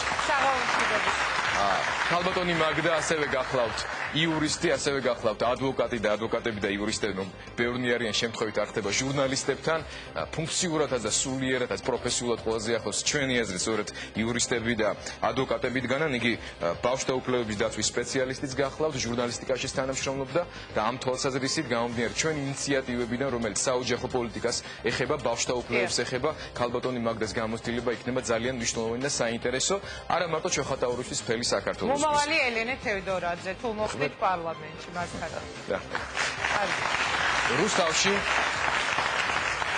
რუსთავში მინდა წარმოგიდგინოთ ადამიანი, რომელიც რუსთაველებისთვის არის კარგად ცნობილი, ბატონი გოგიტა მელიქიძე.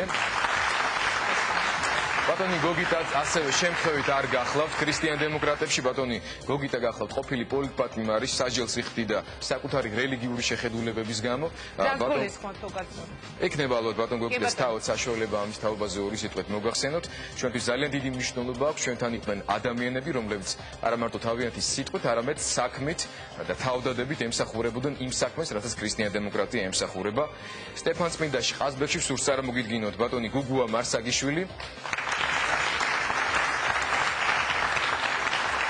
ბატონი გუგუა ძალიან კარგად არის ცნობილი ამ რაიონს უამრავი პრობლემა აქვს ჩიხად იქცა ფაქტობრივად ეს ერთ-ერთი საკმაოდ განვითარებული რაიონი წლების განმავლობაში დაუგროვდა უამრავი სოციალ-ეკონომიკური პრობლემა მას აქვს გამოცდილება მართლობით ორგანოებში მუშაობის სხვა სფეროში მუშაობის და ჩვენ იმედი გვაქვს რომ ყაზბეგელების პრობლემები უფრო აქტიურად იქნება წარმოდგენილი ამ პატარა რაიონის მაგრამ ძალიან მნიშვნელოვანი რაიონისა საქართველოსი იქნება აქტიურად წარმოდგენილი საქართველოს პარლამენტში თეთრი წყაროში ჩვენ წარვადგენთ ბატონი ბადრი ლაზიაშვილი იგი ასევე გახლავთ იურისტი გახლავთ ადვოკატი და საადვოკატო საქმიანობით დაკავებული და ძალიან კარგად მცოდნე ადგილობრივი პრობლემატიკის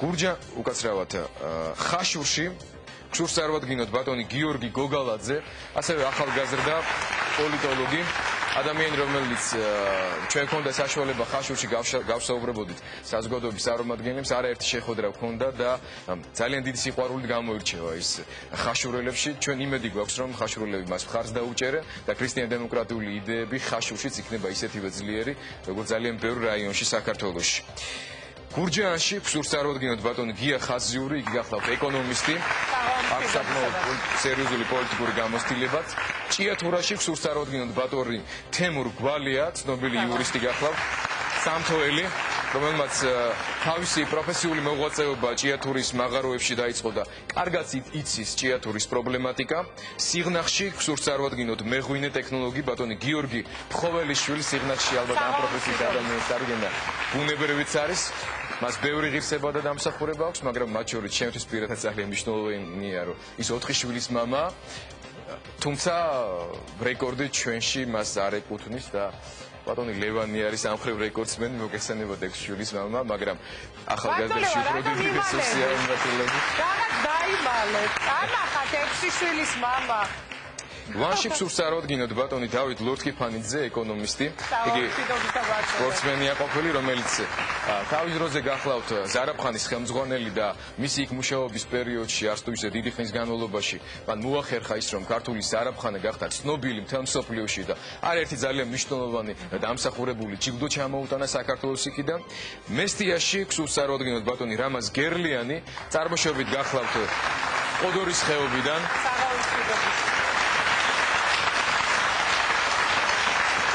იგი არის მესტიის მკვიდრი გახლავთ ეს მე მეგონა რომ მე მომიტანეთ საჩუქრად ეს სვანური შეიძლება დაგიტოვოთ კიდეც თურმე ეთერში უნდა გამოსულიყო ამ ქუდით არ ვიცოდი ახალგაზრდა მაკროეკონომისტი არის ეკონომიკური პოლიტიკის სპეციალისტი არასამთავრობო სექტორის წარმომადგენელი რომელიც კარგად იცის ის პრობლემატიკა რაც რაიონის მოსახლეობას და მთას აწუხებს მარნეულში გსურს წარმოგიდგინოთ თვარისა ნავერიანი ადვოკატი ასევე წლების განმავლობაში ჟურნალისტურ საქმიანობასაც ეწეოდა იყო მარნეულში ქართულ აზერბაიჯანული გაზეთის რედაქტორი და სამიანის მფლობელი არის თავისთავად ქართულად შეინვრად ლაპარაკობს სვანური კარგად იცის და იცის აზერბაიჯანული რაც ჩვენთვის ძალიან მნიშვნელოვანი არის და მას შეუძლია აზერბაიჯანელებთან არათუ საერთო ენის გამონახვა მათი პრობლემების აქტიურად წარმომჩენი იქნება საქართველოს პარლამენტში თელავში გსურს წარვადგინოთ ბატონი ზაზა ზაქარიაძე ისტორიკოსი საქართველოს პარტნიორი ქალაქების ასოციაციის დირექტორი გერმანიასა და ესპანეთში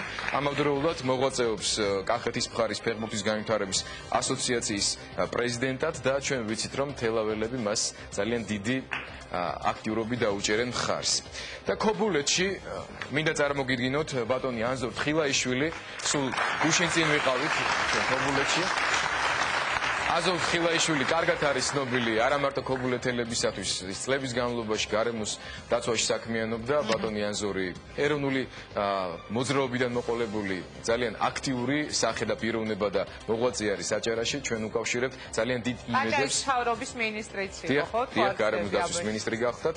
მან იცის თითო, ასე ვთქვათ, კენჭი სადდევს საჭარაში. რა პრობლემები არის არა მარტო ქობულეთში, არამედ მთელ საჭარაში. საჭარა ძალიან აქტიურად იქნება წარმოდგენილი ქრისტიან-დემოკრატიულ მოძრაობაში და გვინდა რომ ბატონ ანზორს ქრისტიან-დემოკრატებს და გიორგი თარგამაძეს ძალიან სერიოზული პოზიციები აქვთ აჭარაში. შესაბამისად, ამიტომაც დაგისვიმე პირველი შეკითხვა, როდესაც სტუდიაში შემოხვით გიორგი, აპირებდა თუ არა გიორგი თარგამაძე მაჟორიტარობას ბათუმში. ჩემთვის ეს ძალიან საინტერესო კითხვა. ნახოთ, კვირის ბოლოს ამ კითხვასაც გაეცემა. მე აღარ გავმეორდები და აი ეს გახლავთ ჩვენი გუნდის ის ნაწილი, რომელიც მაჟორიტარულ ოლქებში იყრის კენჭს. ეს არის გიორგი თარგამაძის მაჟორიტარები, გიორგი თარგამაძის გუნდი. ამ გუნდის წარმომადგენლები ამ დარბაზშიც არიან გადანაწილებული, ლევან ვეფხვაძე, ირაკლი მოსეშვილი, ნიკოლა ალიაშვილი, ასე შემდეგ. ჩვენი მაყურებლისთვის მათი სახეები არ არის უცხო. მე ერთი კითხვა მინდა დავსვა. ასლან აბაშიძის დროს მუშაობდა მინისტრად, შევარდნაძის დროს ლევან ღვინჯილია, ანგნებავთ იგივე ნიკოლა ალიაშვილი უშიშროებაში მუშაობდა და ასე შემდეგ. ანუ ყველა ხელისუფლების ყველა წარმომადგენლის რაღაც ერთგვარი ნაკრები გამოგივიდათ, გიორგი? ჩვენ ცხოვრობდით და ვცხოვრობთ საქართველოში და ვაპირებთ ვიცხოვროთ საქართველოში. თუ ჩვენ დავყოფთ ასე საქართველოს პერიოდებს, შევარდნაძის, აბაშიძის და სხვათა პერიოდებად, მაშინ ადამიანები, რომლებიც რაღაცით მაინც იყვნენ დაკავებულები, საქართველოში თავიანთ პროფესიებში საერთოდ უნდა ჩამოწერო და მე ყოველთვის ვაპროტესტებ, როდესაც ამნიშნით ადამიანებს ყოფენ ხოლმე, რომ თქვათ ვიღაც შევარდნაძის დროს მუშაობდა, ის არ შეიძლება იყოს, მაგრამ თავარია ესა თუ ის ადამიანი, ესა თუ ის პიროვნება, რას აკეთებდა იქ, რა ადგილზეც მუშაობდა.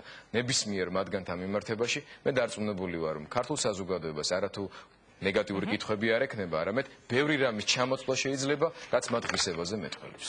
ძალიან დიდი მადლობა. მე მინდა 2-3 შეკითხვა დავუსვა თქვენი გუნდის წარმომადგენლებს, თქვენი ნებართვით, გიორგი.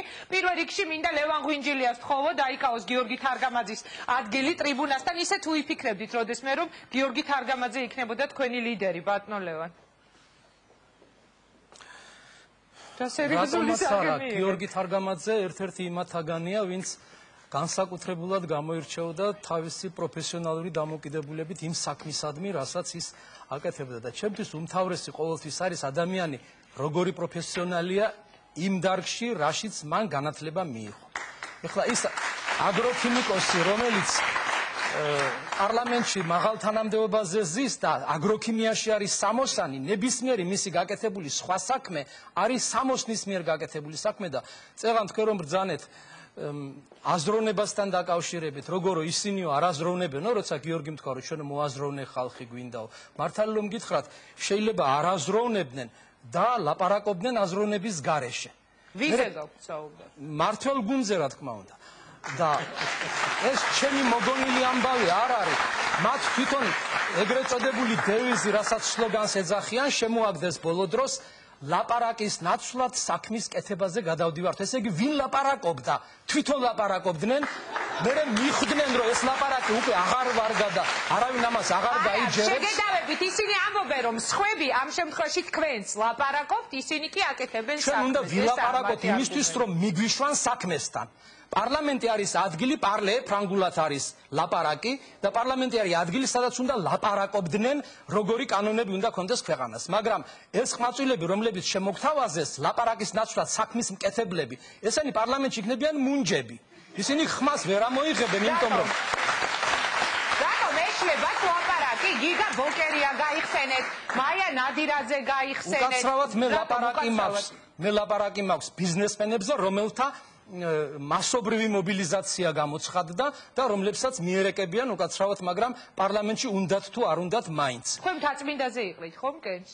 დიახ. თქვენ გონიათ, რომ რომელიმე პოლიტიკოზე ნაკლებად საუბრობს, თქვათ ამ შემთხვევაში მომავალი დეპუტატი თუ კი იგი გახდა გეგენავა? იგივე ბიზნესმენი, რომელიც შემოგთავაზათ ხელისუფლებას. ლაპარაკი თავისთავად მხოლოდ ლაპარაკისთვის რას ნიშნავს, ეს თქვენ ჩემზე უკეთ მოგეხსენებათ, რაც შეეხება ჩემს კონკურენტს. მეღვინისთვის აი ჩვენს ყავს მეღვინე კაცი, მაგრამ სიღნაღშია ის დეპუტატი წარდგენილი და არა მთაწმინდაზე. მთაწმინდაზე მეღვინეს რა უნდა? თუ მაინც და მაინც თბილისში უნდა იყოს ვაზის უბანში. სადაც არის ვაზი, ხომ? ან საბურთალოზე ვაზის უბნის ქუჩაზე, კი ბატონო, მაგრამ მთაწმინდაზე და მეღვინე თავისთავად შეიძლება ძალიან კარგი ყმაწვილია და მე მას მადლობა უნდა უთხრა, იმიტომ რომ ცდილობს ჩემი ოლქის ამომრჩევლების გული მოიგოს. და ტელევიზიით ბოლო დროს აცხადებენ, ნახოთ ვინ როგორ მოიგებს ამომრჩევლების გულს. მე მინდა ამომრჩევლებს ამთავითვე უთხრა, ეს არის მცდარი შეგონება. დეპუტატობის კანდიდატმა ამომრჩევლების გული კი არ უნდა მოიგოს, ამომრჩევლების ნდობა უნდა მოიპოვოს და ეს პრინციპულად სხვადასხვა რამეა. გულის მოგება არის მოგთამვა. აი მე თქვენ წამოგიღეთ განმარტებით ლექსიკონიდან ეს ჩემი პროფესიაა, წამოგიღეთ განმარტება რას ნიშნავს მოსყიდვა. რაიმე საშუალებით თავის მხარეზე გადაყვანა, გადაბირება, მიმხრობა. რა საინტერესო საილუსტრაციო მაგალითი ახლავს. ახლა გაგახსენდებათ ის პერიოდი, რომელსაც თქვენ წეღან ახსენებდით. ქთამი, მოსყიდვა, მუქარა და მოტყუება არჩევნებს მუდმივად თან ახლავს ბურჟუაზიულ ქვეყნებშიო, გაზეთ კომუნისტიდან არის აღებული. ახლა იმ პერიოდში თქვენ მაგ ახსენეთ შევარდნაძის პერიოდიო. რა თქმა უნდა საქართველოში ასეთი არჩევნები იყო, მაგრამ დღეს მაჟორიტარმა დეპუტატმა დაიბრალოს ავტობუსები, მე დაგიყენეთ ბესიკის ქუჩიდან რომელიღაცა მიმართულებით, იმიტომ რომ გუშინ ვისაუბრეთ სატრანსპორტო სამსახურშიო. კი ბატონო, ქალაქის მერს აქვს უფლება ყველა ღონისძიებაზე მიიპატიჟოს მაჟორიტარობის კანდიდატი, სამთავრობო, მაგრამ თუ ის დემოკრატიკაცია, მაშინ ჩვენც უნდა დაგვიძახოს. იმიტომ რომ იმ ხიდის აშენებაში ისეთივე მონაწილეობა აქვს, ერთს და მეორეს მიღებული ან იმ ავტობუსის დანიშვნაში, როგორც დანარჩენ მაჟორიტარ კანდიდატებს. სანამ მე გიორგი ახვლედიანს თხოვ თქვენი ადგილი დაიკავოს ტრიბუნასთან, ერთი კითხვა მინდა დაგისვათ. რა გინდათ? რატომ მოდიხართ პოლიტიკაში?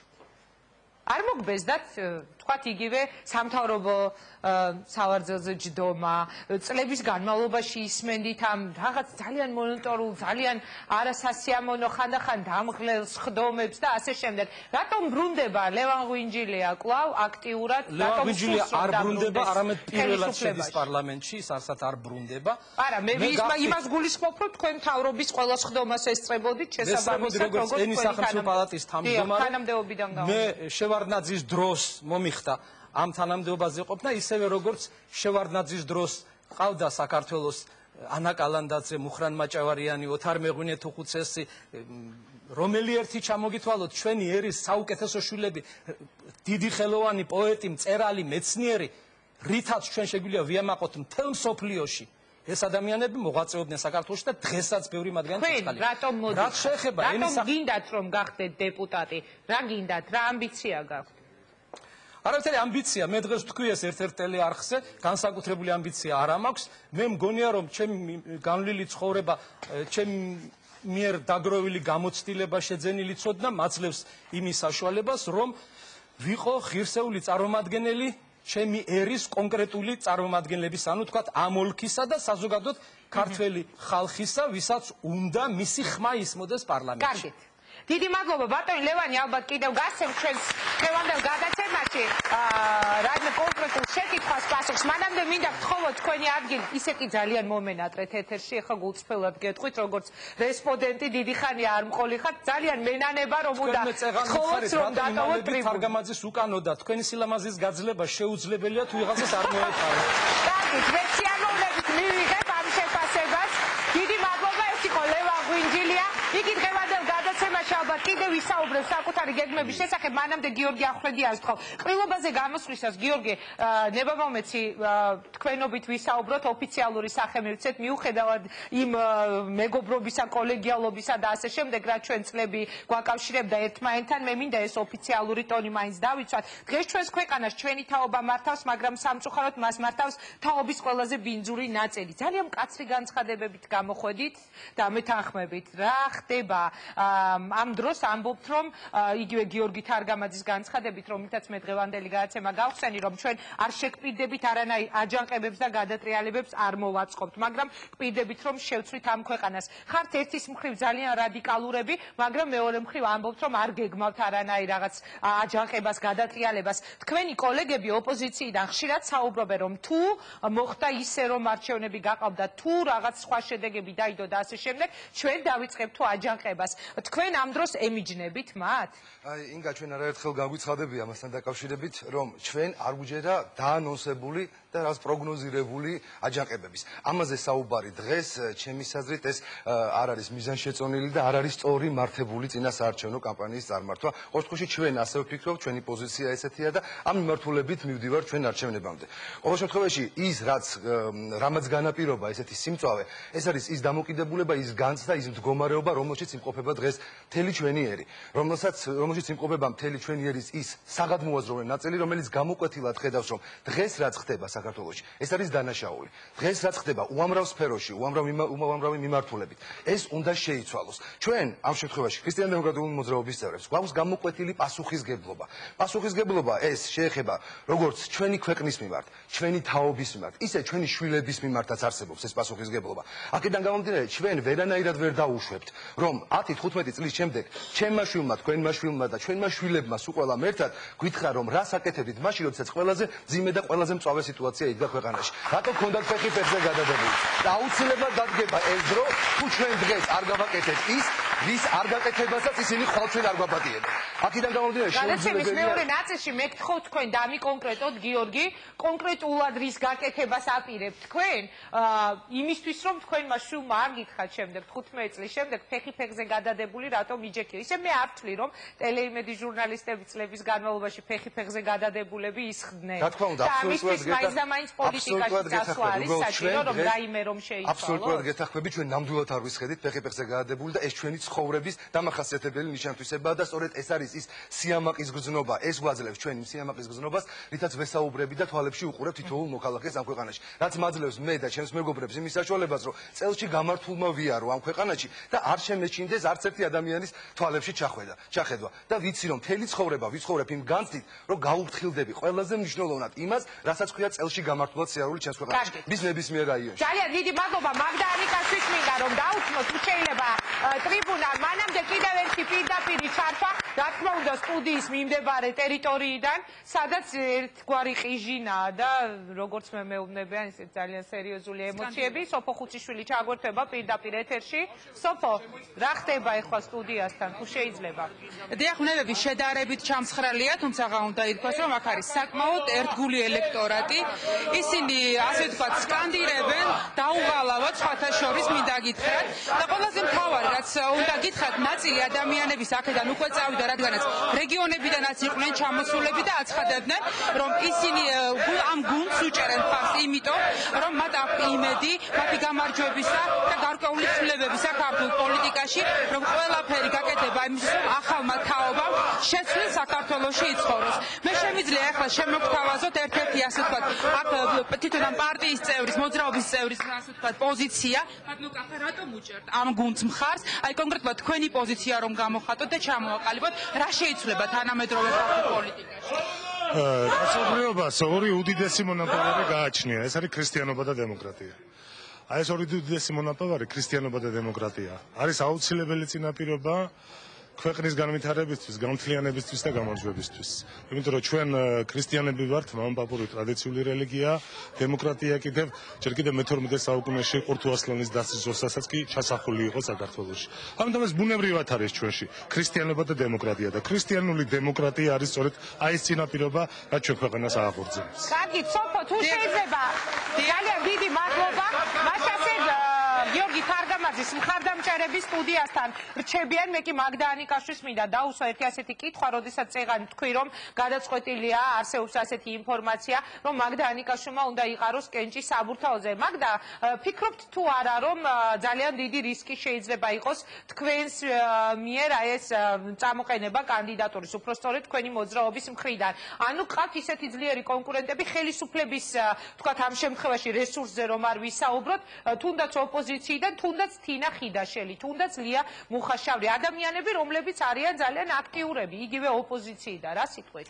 ინგა, პირველ რიგში დიდი მადლობა მინდა უთხრა იმ ადამიანებს, რომლებიც ჩვენი სტუდიის გარეთ დგანან, ასეთ უამინდობაში ისინი მოვიდნენ, მხარს გვიჭერენ და სწორედ ამ ადამიანების მხარდაჭერა არის ის, რაც გვაძლევს ჩვენ ძალას ვიყოთ დღეს პოლიტიკაში. მე ვიცი, რომ იქ არის ძალიან ბევრი ადამიანი, სწორედ საბურთალოს რაიონიდან და მე ვიცი, რომ მათი ნდობა ჩემს მიმართ ეს არის ის, რაც მე მაძლევს გარისკვის საშუალებას, რაც მე მაძლევს ძალას, რომ ჩემი კანდიდატურა წარვადგინოს საბურთალოს რაიონში. დიდი მადლობა, რატომ უნდა მოგცე ხმა, მაგდა? აი კონკრეტულად თქვენ, მე ვარ საბურთალოს ამომრჩეველი სხვათა შორის და მაინტერესებს როგორ დამისაბუთებთ. რატომ უნდა მოგცეთ ხმა, ან მე, ან სხვამ, ვის აი ეს ხმა უნდა მისცეს ერთ-ერთს იმ უამრავი კანდიდატურიდან. თქვენ რატომ ფიქრობთ, რომ თქვენ ხართ ღირსი, რომ წაიღოთ საბურთალოს ხმები?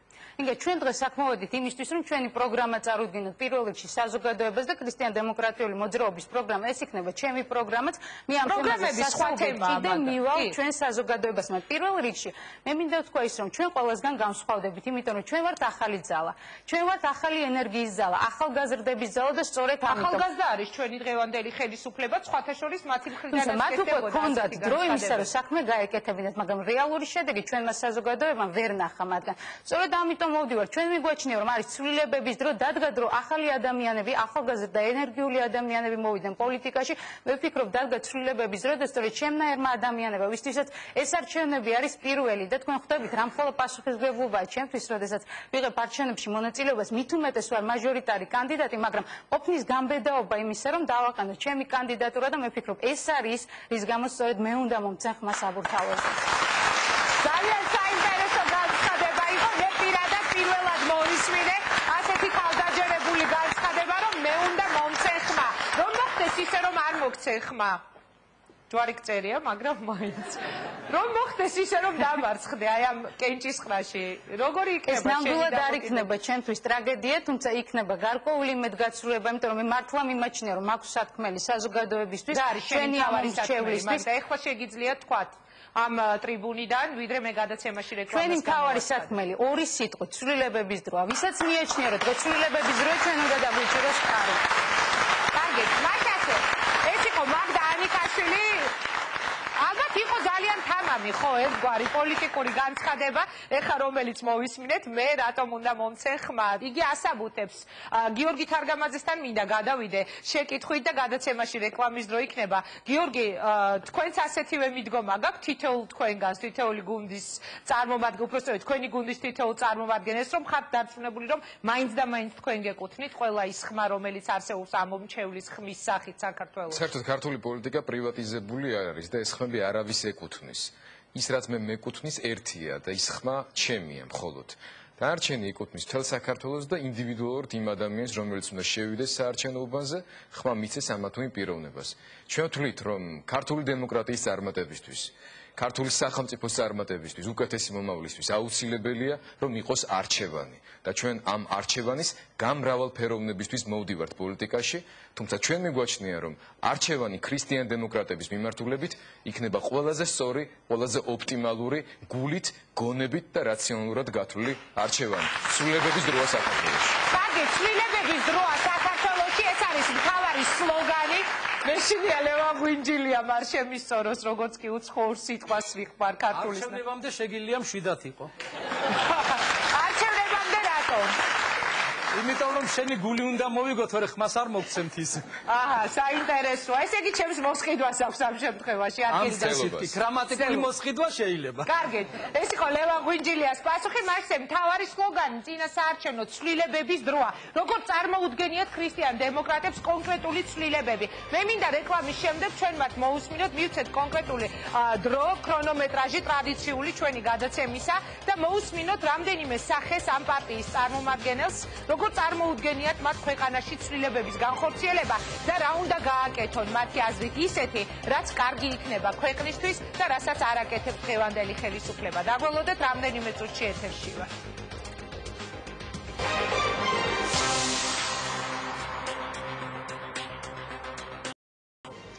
ჩვენ ვართ ვართ პირდაპირ ეთერში.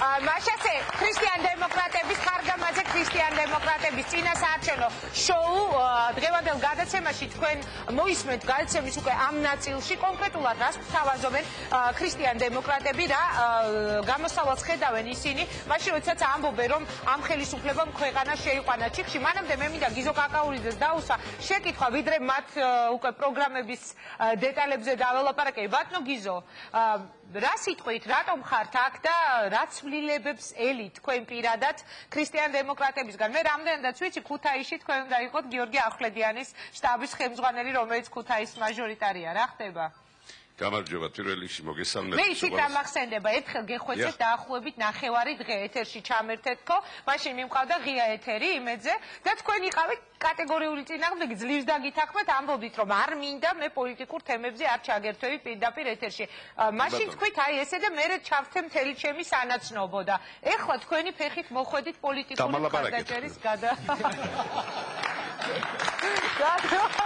კარგი გაძლევს ყველაფრად კარგი ქალბატონი ბრძანდებით მაგრამ მე და ოტიას გვაჩერებთ კაცო ჩემი პროფესია არ აქვს უნდა დავსვა შეკითხვა და ხარდახოვდა გავა მე პოლიტიკაში არც ახლა არა ვარ უბრალოდ ეს ადამიანი უბრალოდ კი არა სერიოზულად ეს ადამიანები მიყვარს ესენი ახლა ბატონი გიორგიზე იყო საუბარი რომ ჟურნალისტი იყო მოვიდა პოლიტიკაში წავიდა ისევ ჟურნალისტიკაში კიდევ მოვიდა კიდევ წავიდა მაგრამ რაშია საქმე იცი არ დააყენეს იქ თუ არა იქნებოდა იქ კარგ საქმეს აკეთებდა და იმით შეიყვარა მთელმა საქართველომ ამიტომ იმედი იქ ხო წავიდა იქედან ეკრანიდან იმედი ხალხში გადავიდა ახლა და მე მინდა ამ იმედმა ბოლომდე გაიმარჯვოს და ვენაცვალე მიყვარს ეს ხალხი ისი იმედი გაქვს რას ელით მადგა აბა პარტიულობა არაა ჩემი საქმე და პარტიებში და იმაში მე აი კომუნისტების დროსაც მეუბნებოდნენ რომ შემოდიო მაგრამ რა მინდოდა იმ პარტიაში მე სადაც მარტო ერთი იყო და მეტი არავინ და ეხლა ადამიანები რომლებიც გამოჩნდნენ ისეთები რომლებსაც აი მე ვაკვირდებოდი ახლა მსახიობი კაცი ვარ და ფსიქოლოგიურად ბატონი გიორგისა და ბევრის გამოსვლებს და მე ვაკვირდები ფსიქოლოგიურად და ერთ ძალიან ლამაზ რაღაცას გრძნობ რომ რასაც ლაპარაკობენ იმის უკან დგას ის სიმართლე ის ნაღდი კაცობა და ის საქმე და აი ამას ესენი შეძლები და მეორე ქალბატონო ინგა ყველაზე მთავარი და ჩემო საყვარელო ხალხო მინდა მოვესწრო 60 წლის ხდები უკვე კაცო და მინდა მოვესწრო რომ ჩვენ რამდენი ხანია თავისუფლება მივიღეთ 17 წელს ითვლის გონი ხო და რა მოხდა შეკაიკაცო რა არის ასეთი რომ მინდა რომ ჩვენს კანონმდებლობაში ჩავწეროთ აღსარებლობა ქრისტიანი მართლმადიდებელი რა არის ეს არ უნდა გაკეთდეს საქართველოში რა თქმა ასეთი ქვეყანა მათი ჯულიარიკო ბატონმა ოდიამიცის თქვა ხანდახან კაცო ჩვენ სამშობლო კი გვაქვს მაგრამ ქვეყანა არ გვაქვს და ამას უნდა შველა და უნდა უშველოთ აბა ჩემო საყვარელო ხალხო ყველაზე მთავარი რა არის არჩევნების წინა დღეებში ახსენდებათ ხალხი და არჩევნების წინა დღეებში მიდიან ხალხთან აბრუებენ საწოდავ ხალხს და მე ეხლა ისეთ მდგომარეობაში არის ხალხი რომ რაღაცაზე თვალს ხუჭავენ და 2 კილო ფქვილი თუ რაღაცა კარტოფილი თუ რაღაც 2 ბოთლი ღვინო და მიდის მერე ხმები არა ჩემო საყვარელო ხალხო ადამიანებთან თავიდან ბოლომდე უნდა დარჩეთ აი იმედი მოვიდა ეკრანიდან მივიდა ხალხთან დარჩით ხალხთან და ვიქნებით თქვენ გვერდში მეც და ყველა თქვენ გენაცვალეთ კარგი გიზო კაკაურიძეს მე ამ შანსს როგორ გავუშვებ ხელი და დღევანდელ გადაცემაში კიდევ მივცემ მიკროფონს მანამდე პროფესორი ნოდარ სარჯოლაძეს მის გვერდით ქრისტიან დემოკრატიული ინსტიტუტის დირექტორი ბატონო ნოდარ თქვენ რისი იმედი გაქვთ მე იმედი მაქვს.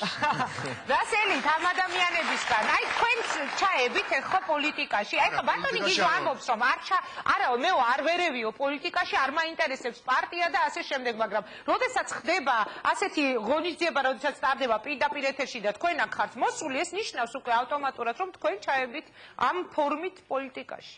იცით არისტოტელეს ქონდა განსაზღვრება. ადამიანი არის ზოონ პოლიტიკუს, ანუ პოლიტიკური არსებაო. ანუ სულ ყველა პოლიტიკოსები ვარ ჩვენ ამ გაგებით თუ მე ჩემი აგჟდომით ვადასტურებ რომ პოლიტიკაში ჩავერთე, მაგრამ რეალურად პოლიტიკაში არ ჩავთულო. რეალურად ჩემი პოზიცია ესეთი არის, აი ჩვენს აი კოლეგებთან, რომ ალბათ აი ახლა მზადების პროცესში ვარ და ალბათ უახლოეს ხანებში, განსაკუთრებით კი პარლამენტში რო შევლენ ჩვენი მეგობრები ეს როგორც ესე ვთქვათ გამარჯვებული წევრები პარლამენტისა ჩვენ შევქმნით ესე ვთქვათ ინსტიტუტს, რომელსაც ექმნება ქრისტიანულ-დემოკრატიული ინსტიტუტი. ჩანაფიქრი ასეთი არის. ეს არ იქნება პოლიტიკური ორგანიზაცია, ისევე როგორც ეს პარტია არ არის რელიგიური ორგანიზაცია, ან რელიგიის დამატება. ესაც არ იქნება, ესე ვთქვათ, ეს ინსტიტუტი დამატება აი ამ პოლიტიკური მოძრაობის, არამედ იქნება უმეტესად იმუშავებს არასამთავრობო ორგანიზაციის რეჟიმში, უფრო ვიდრე პოლიტიკური ორგანიზაციის რეჟიმში. და მისი არსი იქნება ის, რომ შესწავლილი იქნას ქრისტიანულ-დემოკრატიული მოძრაობის გამოცდილება საერთოდ საერთაშორისო მასშტაბით გათვალისწინებული იქნას, კარგად იყოს ის, აი როგორც გიორგი მძანაძე წელს ადაპტირება ჭირდება ჩვენს რეალობაში.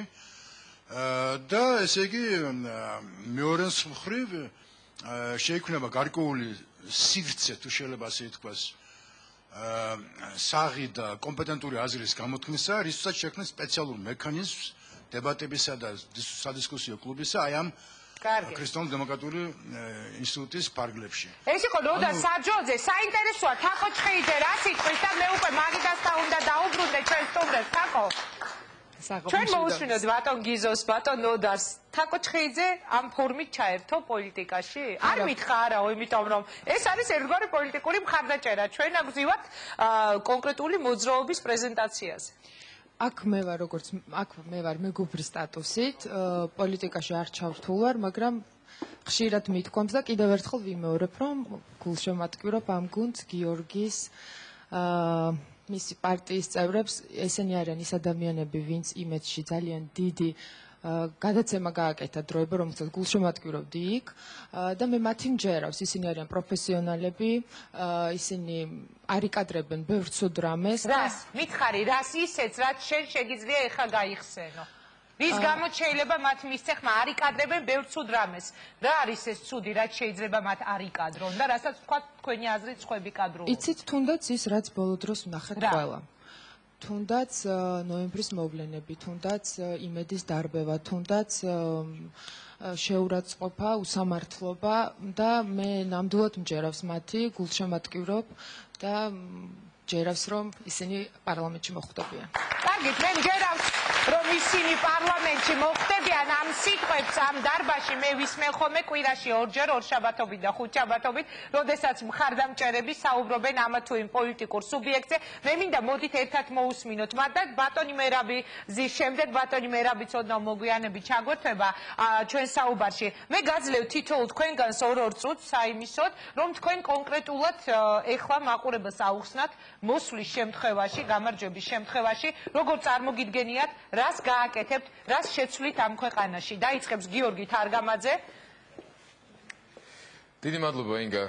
გაიზიარე ჩვენი წინანდება, როგორ წარგვედგინა ჩვენი ალტერნატიული პროგრამა საზოგადოებისთვის, ტელემაყურებლისთვის. მე მინდა დავიწყო იმით, რომ ცხადია საქართველოში ჩვენი საზოგადოებრივი ცხოვრების, პოლიტიკური თუ ეკონომიკური ცხოვრების ყველა სფერო მოითხოვს სერიოზულ ცვლილებებს და ამ მოკლე დროში ჩვენ ვერ მოვახერხებთ ყველა სფეროზე დეტალურად ვისაუბროთ.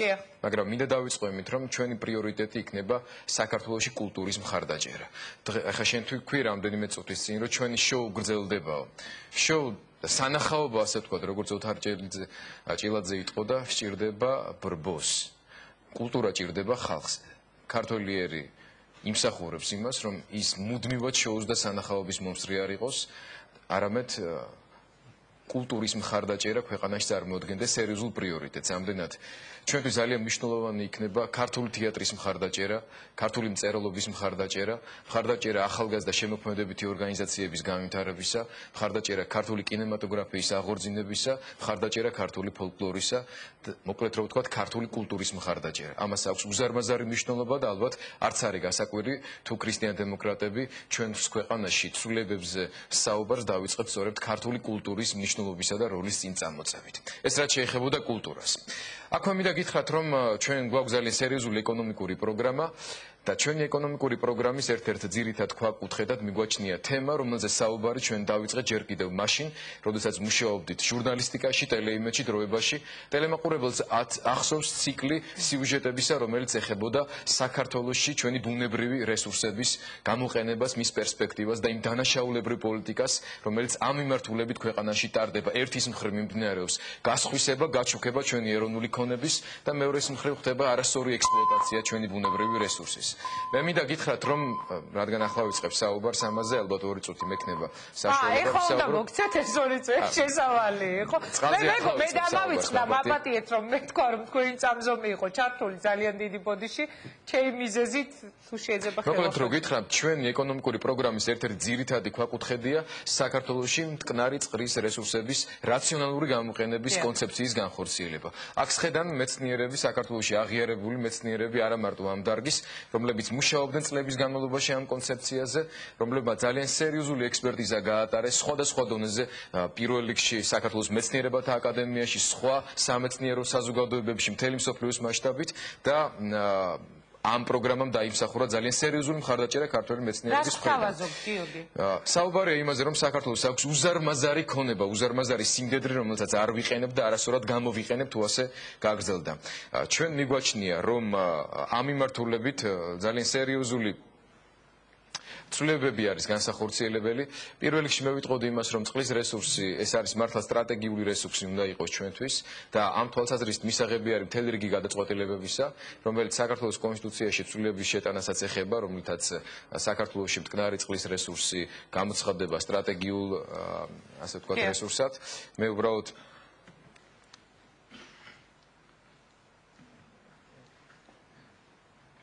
ქრონომეტრაჟი გვაქვს ძალიან დიდი ბოდიში ყველა პარტიისთვის ეს ქრონომეტრაჟი უნდა იყოს განსაზღვრული, ამიტომ გთხოვთ გამოიყენოთ თქვენი ქრონომეტრაჟი. ეხლა არის უკვე საშუალება, უბრალოდ არ ჩანდა ეკრანზე.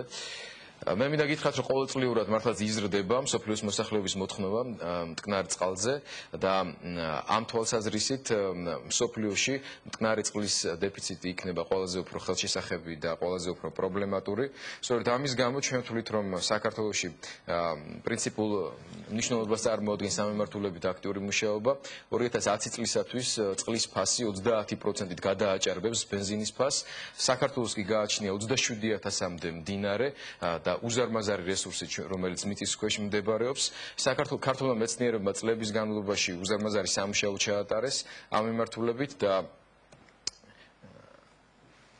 საექსპლუატაციო დასაშვები მტკნარი წყლის რესურსი შეადგენს 26 მილიარდ ლიტრს დღეღამეში.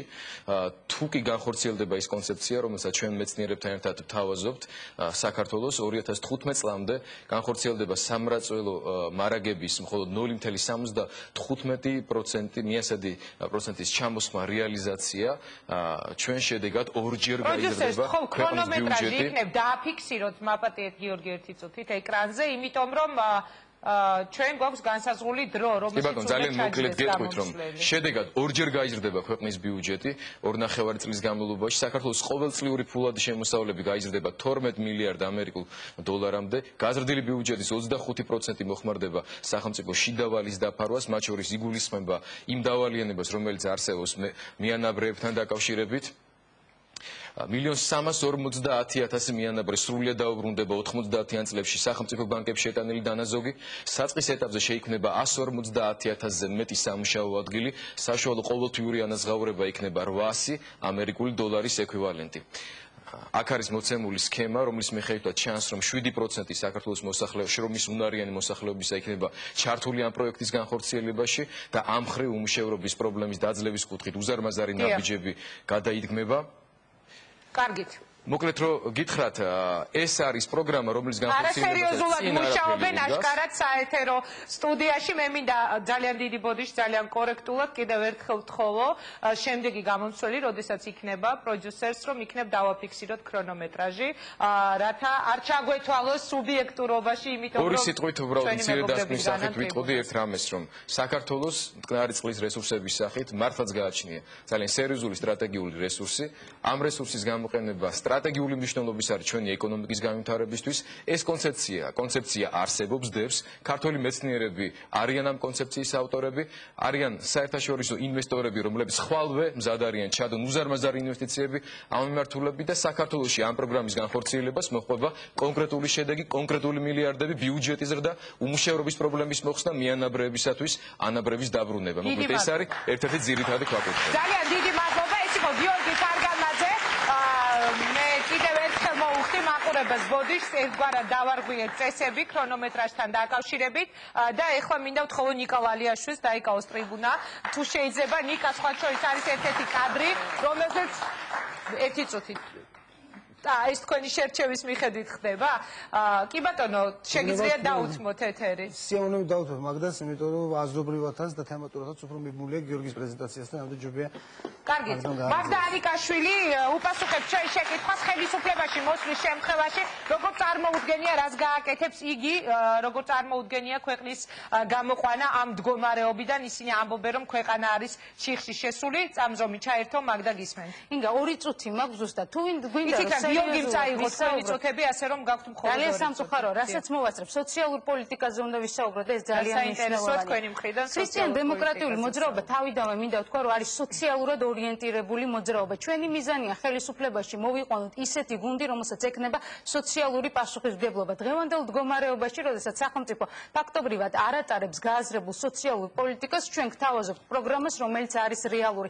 დავიწყოთ ჯანდაცვის სფეროთი. ჩვენი ამოცანა საქართველოს ყველა მოქალაქე უზრუნველყოთ ჯანდაცვის საბაზისო პაკეტით. უნდა შემუშავდეს თანაგადახდის მექანიზმი, ასევე პირველადი ჯანდაცვის დაფინანსება უნდა გაიზარდოს. ჩვენ მიგვაჩნია, რომ თუ გვინდა ეფექტური მუშაობა უზრუნველყოთ სამედიცინო პერსონალისა, უნდა დადგინდეს ხელფასის მინიმალური ზღვარი და ეს უნდა იყოს მინიმუმ 300 ლარი. ასევე უნდა დადგინდეს და უნდა შემუშავდეს მედიკამენტების ანაზღაურების მექანიზმი ქრონიკული დაავადებების მქონე ადამიანებისთვის. ქრისტიან დემოკრატების მიზანია, რომ ჩვენ შევქმნათ ჯანდაცვის სისტემა, რომელიც უზრუნველყოფს საქართველოში ბავშვთა მკურნალობის სრულად ანაზღაურებას. ქრისტიან დემოკრატებს მიგვაჩნია, რომ ბავშვობის მკურნალობა საქართველოში უფასო უნდა იყოს. ასევე მე მინდა ხაზგასმით აღვნიშნო, რომ აუცილებელია ყოველ ქალაქში იყოს ერთი მუნიციპალური საავადმყოფო, რომლის მკურნალობის ხარისხიც არ ჩამოუვარდება კერძო კლინიკას.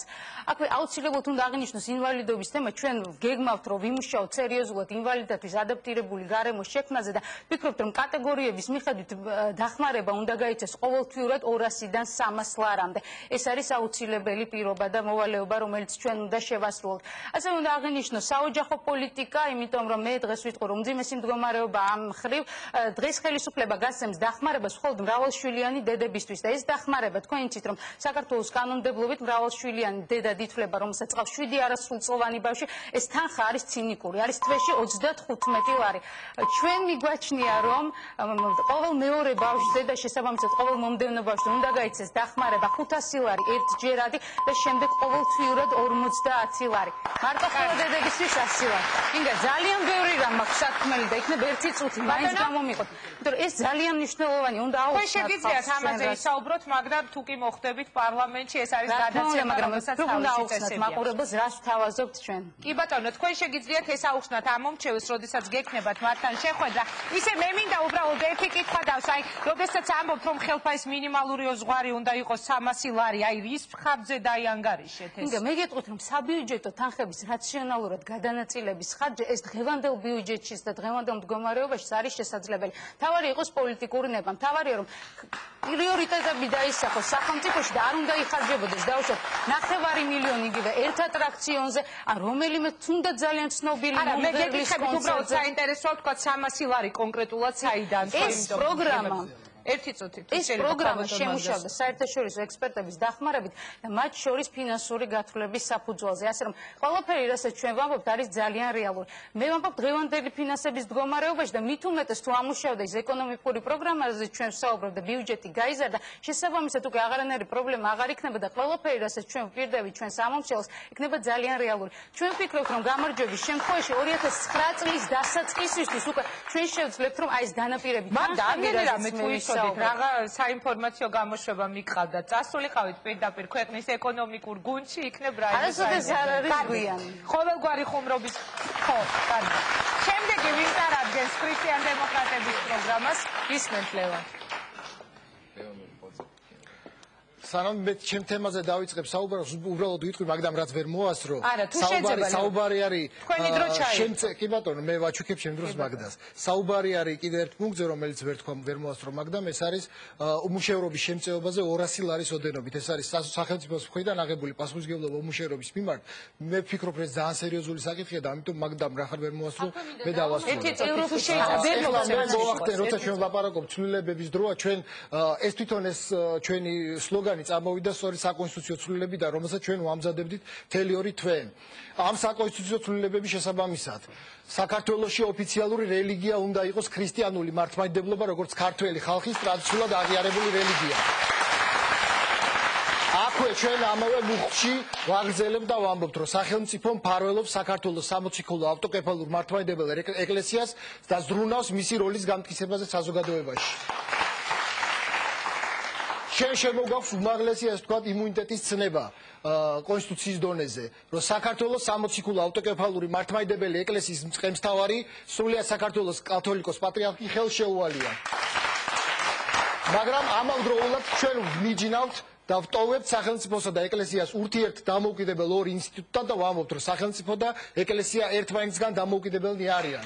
ეს ჩვენ გვაძლევს საშუალებას, რომ დავიცვათ ეკლესია სახელმწიფოს მხრიდან ადმინისტრირებისაგან. შემდგომ, სახელმწიფო ხელს უწყობს ყველა დონის საჯარო სასწავლო დაწესებულებებში მართლმადიდებლური რელიგიის საფუძვლების სწავლებას.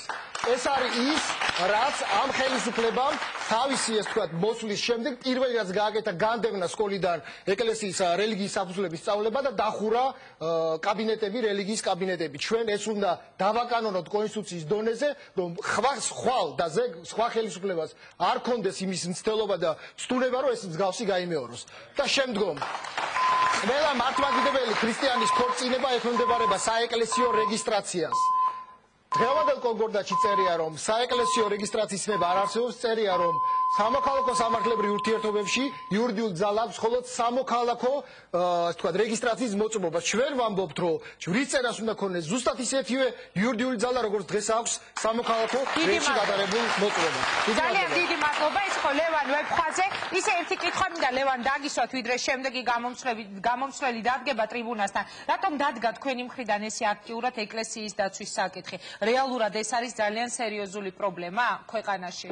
როგორ ფიქრობთ? იცით რა არის, გიორგი ძალიან ამომწურავად გაგცათ ამ კითხვაზე პასუხი, იმიტომ რომ ეს ხელისუფლება არა, თქვენ აი განდევნაზე საუბრობთ, კაბინეტების აუცილებლობას და ასე შემდეგ, რამიტომ გეკითხეთ? ერთი მომენტია, პირველი რაც გააკეთეს, ეს იყო ბატონი კახალოვმაის მეშვეობით დახურვა ამ კაბინეტების, განდევნა რელიგიის, ასე ვთქვათ, საფუძვლების სწავლება სკოლიდან და მეორე მე მინდა გითხრათ, რომ ერთი, ასე ვთქვათ, კურიოზული ფაქტი, რომ ეკლესიის მხარდაჭერა სახელმწიფოს მხრიდან ფასდებოდა გაცილებით ნაკლებად დღევანდელ ბიუჯეტში, ვიდრე ქონდა იმ ავადსახსნელებელ ტოპ მეორის ხელფასი, რომელსაც სახელმწიფო უხდიდა მას.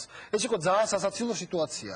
მე ვფიქრობ, რომ ჩვენ როცა ვამბობთ, რომ ცვლილებების დროა, მაგას ნიშნავს სწორედ, რომ სახელმწიფო უნდა ითვისოს პასუხისმგებლობა იმ აღსარებლობის ადამიანების მიმართ, რომლებიც ამ ქვეყანაში წარმოადგენენ უმრავლესობას. კარგი. შემდეგი ვინ იქნება? გიორგი, თქვენ ალბათ წარადგენთ. ნიკა ლალიაშვილი, ნიკა, გთხოვთ. რას გააკეთებთ ხელისუფლებაში მოსვლის შემთხვევაში, პარლამენტში მოსვლის შემთხვევაში, წამზომი ჩაერთო, გისმენთ? პირველ რიგში, რა თქმა უნდა, ჩვენ უამრავი ცვლილება გვაქვს განსახორციელებელი, მაგრამ ერთ-ერთ ყველაზე მნიშვნელოვან ცვლილებას ჩვენ მივიჩნევთ ცვლილებას იმ სისტემაში, რომელზეც დგას დღეს სააკაშვილის რეჟიმი, იმ სისტემის ცვლილებას, რომელიც დღეს ყველაზე დახურულ სისტემას წარმოადგენს, ეს გახლავთ ცვლილება საქართველოს შინაგან სამინისტროს სტრუქტურაში. ჩვენ ვფიქრობთ, რომ დღევანდელი მდგომარეობა, როდესაც ეს სტრუქტურა პრაქტიკულად გახდა ერთი დიდი საიდუმლო პოლიტიკური განყოფილება, რომელიც ძირითადად დაკავებულია იმით, რომ დასდევს კონტრრევოლუციის აჩრდილებს და კურირებს ბელამორ კანალის ტიპის утопიურ პროექტებს, უნდა შეიცვალოს და დაკავდეს თავისი ნამდვილი საქმით და არ გაუშვას, თქვათ, არ იყოს დაკავებული იმით, რომ გაუშვას უკვე დაპატიმრებული ყაჩაღები და ქურდების სახლში, იმისთვის, რომ შემდეგ, თქვათ, გამოიყენოს ისინი საარჩევნო მანიპულაციებისთვის. ამიტომ ჩვენ ვფიქრობთ, რომ უნდა გატარდეს რადიკალური ცვლილებები, პირველ რიგში უნდა მოხდეს სისტემის სრული დეპოლიტიზაცია, უნდა განთავისუფლდნენ თანამდებობებიდან პარტიული ნიშნით დაკომპლექტებული კადრები და რიგ შემთხვევებში მათი საქმიანობა უნდა იქნეს გამოძიებული. უნდა დაიკავონ მათი ადგილი პროფესიონალმა კადრის ოფიცრებმა. უნდა შემუშავდეს სამართლებრივი მექანიზმები, რომლებიც გამორიცხავს პოლიტიკურ დევნას და ამისთვის ჩვენ განვახორციელებთ ცვლილების კანონმდებლობაშიც.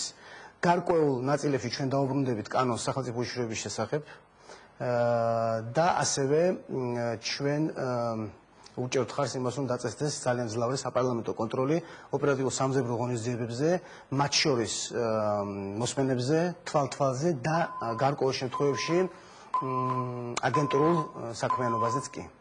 აი ზოგადად ეს არის. ძალიან დიდი მადლობა, ეს იყო ნიკა ვალიაშვილი.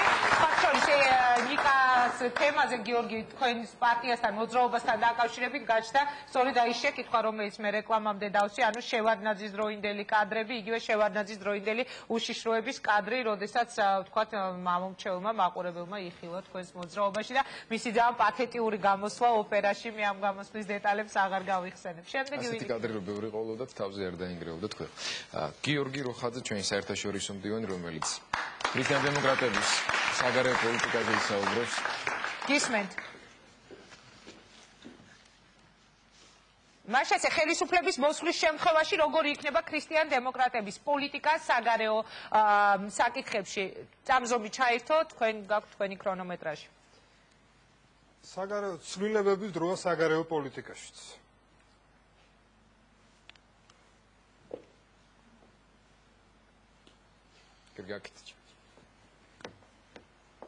ჩვენი აზრით საგარეო პოლიტიკას არ უნდა ჰქონდეს განყენებული მიზანი. ის უნდა იყოს ერთ-ერთი საშუალება ქვეყნის საერთო მიზნის მისაღწევად. ჩვენი როგორც ერთიანი პოლიტიკური გუნდის ძირითადი მიზნებია დემოკრატიული სახელმწიფოს მშენებლობა, ქვეყნის ეკონომიკური აღმავლობა, ეროვნული უშიშროება, კონფლიქტების მოგვარება, რწმენის ეროვნული თვითმყოფადობისა და ტრადიციების შენარჩუნება, გამტკიცება.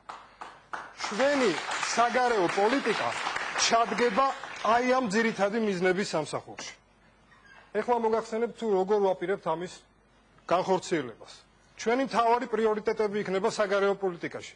მეზობელ ქვეყნებთან მჭიდრო ურთიერთობა, ევროატლანტიკური სტრუქტურებისკენ სწრაფა და რუსეთთან ურთიერთობების მოგვარება და კეთილმეზობლური გარემოს შექმნა. პირველი პუნქტი, რა უნდა გაკეთდეს იმისთვის, რომ მეზობელ ქვეყნებთან მჭიდრო და მეგობრული ურთიერთობები დამყარდეს. უნდა გაძლიერდეს სამხედრო, პოლიტიკური და ეკონომიკური კავშირები შავი ზღვისა და ცენტრალური აზიის ქვეყნებთან. სუამი უნდა გარდაიქმნას პოლიტიკურ, ეკონომიკურ და სამხედრო რეგიონულ ორგანიზაციად და სამხრეთ კავკასიის ქვეყნებს შორის უნდა მოხდეს კანონმდებლობის ჰარმონიზაცია. ეს უნდა იყოს საბაჟო კანონმდებლობა, უნდა იყოს ერთიანი ეკონომიკური პოლიტიკა და უნდა იყოს ერთიანი ფინანსური პოლიტიკა. საქართველო ნამდვილად არის ევროპის წევრი და ბუნებრივია საქართველო უნდა იყოს ევროკავშირის ბუნებრივი მოკავშირე, როგორც თავისუფალი და ქრისტიანული სარწმუნოების საუკუნოვანი ტრადიციების მქონე ქვეყანა. ასევე უაღრესად მნიშვნელოვანია, რომ საქართველოს ურთიერთობები დაალაგოს რუსეთთან. თქვენი კითხვა ბუნებრივია იქნება, როგორ შეიძლება საქართველო ისწრაფოდეს ნატოსკენ და ამავე დროს საქართველოს ჰქონდეს კეთილმეზობლური ურთიერთობები რუსეთთან. ჩვენი პასუხი რეალობის გათვალისწინება. რა თქმა უნდა, ჩვენი პასუხი არის ასეთი. დღესდღეობით ეს თითქოს წარმოუდგენელია, მაგრამ ჩვენ მიგვაჩნია, რომ ეს არის რეალური და მეტიც ეს არის შესაძლებელი ძალიან მალე. თუ კი აი გაძლევთ მე დამატებით ახლა პირდაპირ გზავნილი რუსეთისთვის იქნება ასეთი. საქართველოს მიზანი არ არის არც ნატოში, არც ევროკავშირში და არც ერთ რეგიონალურ, ეკონომიკურ, პოლიტიკურ ან გნებავ სამხედრო ორგანიზაციაში გაწევრიანება. ანუ ეს ყველაფერი არის საშუალება იმისათვის, რომ დავიწყოთ უსაფრთხოება ამ ქვეყანაში, მოვაგვაროთ კონფლიქტები და დემოკრატიის გაძლიერებასა და ეკონომიკურ აღმავლობას შევუწყოთ ხელი. და თუ ამ მიზნის მისაღწევად ჩვენ გამოვიყენებთ სხვა საშუალებებს, რატომაც არა. დიდი მადლობა. თქვენ ამბობთ, რომ არ არის მიზანი, თქვენი პოლიტიკა შესაძლებელია გავიგოთ ასე, რომ თუ საჭიროა ნატოში შესვლაზეც ვიტყვით უარს? რატომაც არა. ეს არ არის ამის გზავნილი, მაგრამ მე ვიტყოდი, რომ საგარეო პოლიტიკა არის საშუალება და არა მიზანი. ნატოში შესვლა არ არის ჩვენი მიზანი. ჩვენ ეს გვჭირდება აი ამ ძირითადი მიზნით. არა, სწორედ ამას გეკითხებით, უკვე არა ქრონომეტრაჟის გათვალისწინებით, ანუ ნატოში შესვლა გვჭირდება ამისათვის და თუ კი თქვენ ამას შესთავაზებთ რუსეთს, თუ კი მიიღებთ ამ მიზანს, თუ კი მიაღწევს საქართველოს, ანუ უარსიტყვით ნატოზე, ამას გეკითხებით, უბრალოდ რომ დავაკონკრეტოთ. საკითხი ასე არ დგას, რომ უარი ვთქვათ ან ნატოზე, ან ამ შემთხვევაში. არა, პირდაპირ ასე დგას. დღევანდელი რუსეთის პოლიტიკა საქართველოსთან მიმართებაში, მოდით, მაშინ შევაფასოთ, კი ბატონო, ვიდრე ირაკლი მოსეშვილი დაიკავებს ტრიბუნას, უკავშირდება თუ არა პირდაპირ სწრაფას ნატოსკენ.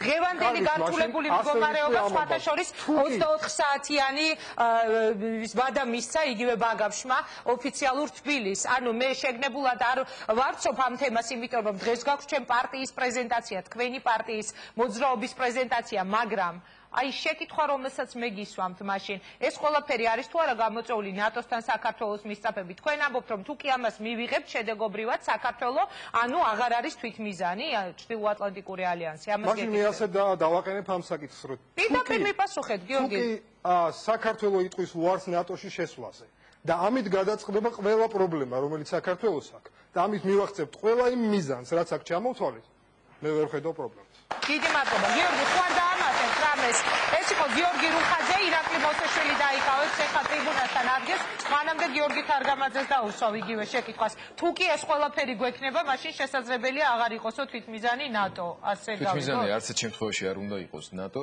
ლენად ვიზიარებ იმას რაც თქვა გიორგიმ ჩვენს მიზანს უნდა წარმოადგენდეს ზუსტად იმ პრიორიტეტების მიღწევა რომელიც იყო აქ ჩამოთვლილი თუ კი ჩვენ გვექნება გარანტიები იმისა რომ ჩვენ ამას მივახცევთ ნატოს გარეშე მე ვფიქრობ რომ პრობლემას არ უნდა წარმოადგენდეს არც ერთი მიმართულებით ჩვენი დამოკიდებულებების გადახელვა თუმცა აქვე გავუსვათ ხაზს იმას რომ ამ ეტაპზე დღევანდელი პოლიტიკური სიტუაციიდან გამომდინარე მსოფლიოში მიმდინარე გეოპოლიტიკური პროცესებიდან გამომდინარე რა თქმა უნდა ევროატლანტიკურ სივრცეში ინტეგრაციას არ გააჩნია ალტერნატივა და რუსეთის დამოკიდებულება საქართველოს მიმართ განსაკუთრებით ბოლო დღეებისა და ბოლო თვეების განმავლობაში არ იძლევა სხვა შანსს რომ რამენერად სხვა მოსაზრებები გაჩნდეს ქართულ პოლიტიკას პროგრამა, რომელიც ეხლა თქვენ წარმოგვიდგინეთ. ჩვენ სწორედ რომ დღევანდელი რეალობის გათვალისწინებით უნდა ავირჩიოთ ის პოლიტიკური ძალა, რომელიც გვინდა რომ მოვიდეს ქვეყნის მმართველობაში. თუ კი ჩვენ ერთის მხრივ ვიტყვით რომ დღევანდელი რეალობის გათვალისწინებით დიახაც ჩვენ უნდა ვისწრაფოდეთ ევროატლანტიკური ალიანსისკენ და მეორე მხრივ თქვენ ამბობთ რომ თუ კი მოხვალთ ხელისუფლებაში მაშინ ასეთი იქნება თქვენი საგარეო პოლიტიკა წინააღმდეგობრივი არ არის. ორ სახელმწიფო შორის ურთიერთობების მოგვარებას სჭირდება შესაბამისი წინამძღვრები. სამწუხაროდ პრეზიდენტ სააკაშვილის პრეზიდენტობის პერიოდში ჩვენ ვერ ვხედავთ იმის წინაპირობას რომ პიროვნულ დონეზე თუნდაც რაც განსაზღვრელი არის ისეთ ტიპის ავტორიტარულ სახელმწიფოებში როგორც არის რუსეთის ფედერაცია რომ ეს ურთიერთობები მოგვარდეს. ამდენად რაიმე ტიპის საღდიალოგზე საუბარი ჯერჯერობით ნაადრევია, თუმცა ჩვენ ვისურვებდით რომ ამ ადამიანებმა ლიდერებმა ამ ქვეყნებისა გადააბიჯონ თავიანთ პიროვნულ გართულებებს ერთმანეთთან და მიუსხდნენ მოლაპარაკებათა მაგიდას და ორი ქვეყნის ხალხებისა და ორი ქვეყნის ინტერესების პრობლემები მოაგვარეს. კარგი, დიდი მადლობა და ბოლოს ირაკლი მოსეშვილი მოძრაობის საორგანიზაციო მდივანი გისმენთ ირაკლი. სამზომი ჩაერთო. ინგა, მე ვისაუბრებ სოფლის მეურნეობაზე, რომელიც ამ ხელისუფლებამ მიივიწყა და ახსენდება მხოლოდ არჩევნების პერიოდში ჩუქნის ტრაქტორს სოფელს, რომელიც თუ წააგებს არჩევნებს, ისევ წაართმევს და გამგეობის შენობის წინ დადგამს. ჩვენ სხვა გზით მივდივართ. ჩვენ თავაზობთ ჩვენ ამომრჩეველს აგრარულ რეფორმას ეგრეთ წოდებული თურქული მოდელით. ეს ითვალისწინებს სოფლის მეურნეობის გარკვეულ სუბსიდირებას სახელმწიფო ბიუჯეტიდან. ეს აუცილებელია კონკრეტულად მაგალითად კახეთთან დაკავშირებით ჩვენ გვახსოვს ვაზის აჩერხვის ფაქტები, შარშანდელი ბატონი ყალიბეგაშვილის ფაქტები, რომელიც მე ჩვენ გბრალდებოდა და ასე შემდეგ. უნდა მოხდეს მაგალითად ბარტერული ურთიერთობები შხამქიმიკატების და სასუქების შემომტან ორგანიზაციებსა და გლეხს შორის შუამავლისა და დილერის გარშე რაც ახლა არის საქართველოში. ეს გამოიწვევს იმას, რომ რეალურად განახევრდება მაგალითად ყურძნის თვითღირებულება და მისი გასაყიდი ფასიც. ბევრი პრობლემა გადაწყდება ამ მხრივ. ეს რაც შეეხებოდა კონკრეტულად ვაზის, ვენახის და კახეთის მიმართულებით ანალოგიური სიტუაცია დასავლეთ საქართველოში სხვა მიმართულებებითაც ჩვენ თავაზობთ აგრეთვე ჩვენი პროგრამით სპეციალურ პროგრამას თითო ბიოგაზის აპარატს თითო სოფელს. ეს რეალურად გამოიწვევს იმ რეგიონებში, სადაც ამ რესურსის საშუალება და მეცხოველეობა არსებობს, ფაქტიურად უფასო დამატებით ბუნებრივ რესურსს. სახელმწიფო პოლიტიკის ლიბერალიზაცია უნდა მოხდეს შხამქიმიკატების და პასუხების საბაჟო გადასახადების შემცირების კუთხითაც. რამე თუ ეს ლიბერალური პოლიტიკა საშუალებას მისცემს შემომტანს, აქ არის ესეთი მექანიზმი მარტივი დაუბრუნდების ვაზის სიტუაციას, ესე იგი შხამქიმიკატი ეძლევა გლეხს, რომ მან მოიწიოს მოსავალი, შემდეგ ის ყურძნის სახით უბრუნებს ამ ქიმიკატების მომწოდებელს რესურსს და შემდგომში ეს ფასი ნახევრდება. რაც შეეხება კიდევ ერთ თემატიკას, რასაც არ ვიცი, ალბათ ვერ მოვასწრებ, ეს არის ტურიზმის განვითარება და ტურიზმის განვითარება რეალურად უნდა იყოს ქვეყნის ერთ-ერთი მთავარი პრიორიტეტი. ამაზე, როცა გვექნება საშუალება, მაშინ ვისაუბრებ. ძალიან დიდი მადლობა. მე ბატონ გიზოს მინდა დაუცვა კითხვა და შემდეგ რეკლამა უნდა გამოვაცხადო ეთერში და უკვე სულ ბოლო ბლოკი დავბრუნდებით. ბატონ გიზო, ეხლა ძალიან ჩვეულებრივად ამომრჩევლის ენაზე მითხარით. რა მოგეწონათ აი ამ პროგრამებში, რა არის თქვენთვის მისაღები და რა არა? კიდე გეუბნებით რა. მე ახლა ეკონომიკის ენით ვერ ვისაუბრებ. მაგრამ გამომსვლელებისა მჯერა. რა გჯერათ? აი ეხლა, როდესაც ბატონი ირაკლი საუბრობდა, ვთქვათ შხამქიმიკატებზე. რა გაიგეთ და რა გჯერათ? შხამქიმიკატებზე გეტყვით, მე სოფელი კარგად ვიცი. სწორედ ამიტომაც გეკითხები და არ მეკითხები, ვთქვათ ადამიანს, რომელიც თბილისში ცხოვრობს. ამიტომ გეტყვით, რომ კატასტროფიულ ფასებზე მივიდა ესა, ვერ იძენს ამას გლეხობა და უჭირს. უჭირს ისევე როგორც აი ტრაქტორზე ითქვა. სად დაატარებენ ამ ტრაქტორებს, მაინტერესებს ერთი. სად დაატარებენ? რა ვიცი, რამდენიმე ხანი წყალდუბოში დავინახე ერთი 20 ტრაქტორი, მერე რაღაცა ლანჩხუთში გადავიდა. ოღონდ გადააქვთ ერთი ადგილიდან არ ვიცი, მოგზაურობაში დადის ტრაქტორები და ვერ გეტყვით. ადრე იყო კომუნისტების დროს ტრაქტორთან დაგქონდათ ნაწილები და ახლა ტრაქტორს აატარებენ რაიონიდან რაიონებში. გლეხთან არ მივიდა და რატო არ ვიცი, ვერ გავიგე. მინდა რომ არ არის ხო აი ჩემ სოფელში არ არის, არაფერი არ არის. და მინდა რომ აი გაიაფთეს ისა და ხელმისაწვდომი გახდეს იმ ადამიანისა, ვინც არის დარჩენილი იქ. რა დღეშია სოფლები ნეტაიცოდეთ, აი არ იცით თქვენ, წამომყევით ჩემთან წამოდით, აი ხალხთან გვაქვს ჩვენ ურთიერთობა. იმერეთში ჯერ ერთი კლუბებია დაანგრეული, არც ერთ სოფლის კლუბი არ აქვს. ხო უნდა ჩაატარო რაღაცა, რა თქინდა პროგრამას რო ვაკეთებთ, ეხლა ვფიქრობ, სად წავიღოთ, რაც მარტო ჩვენ ხო არ უყურებთ. ბატონი ოტიას არ იყო ეს.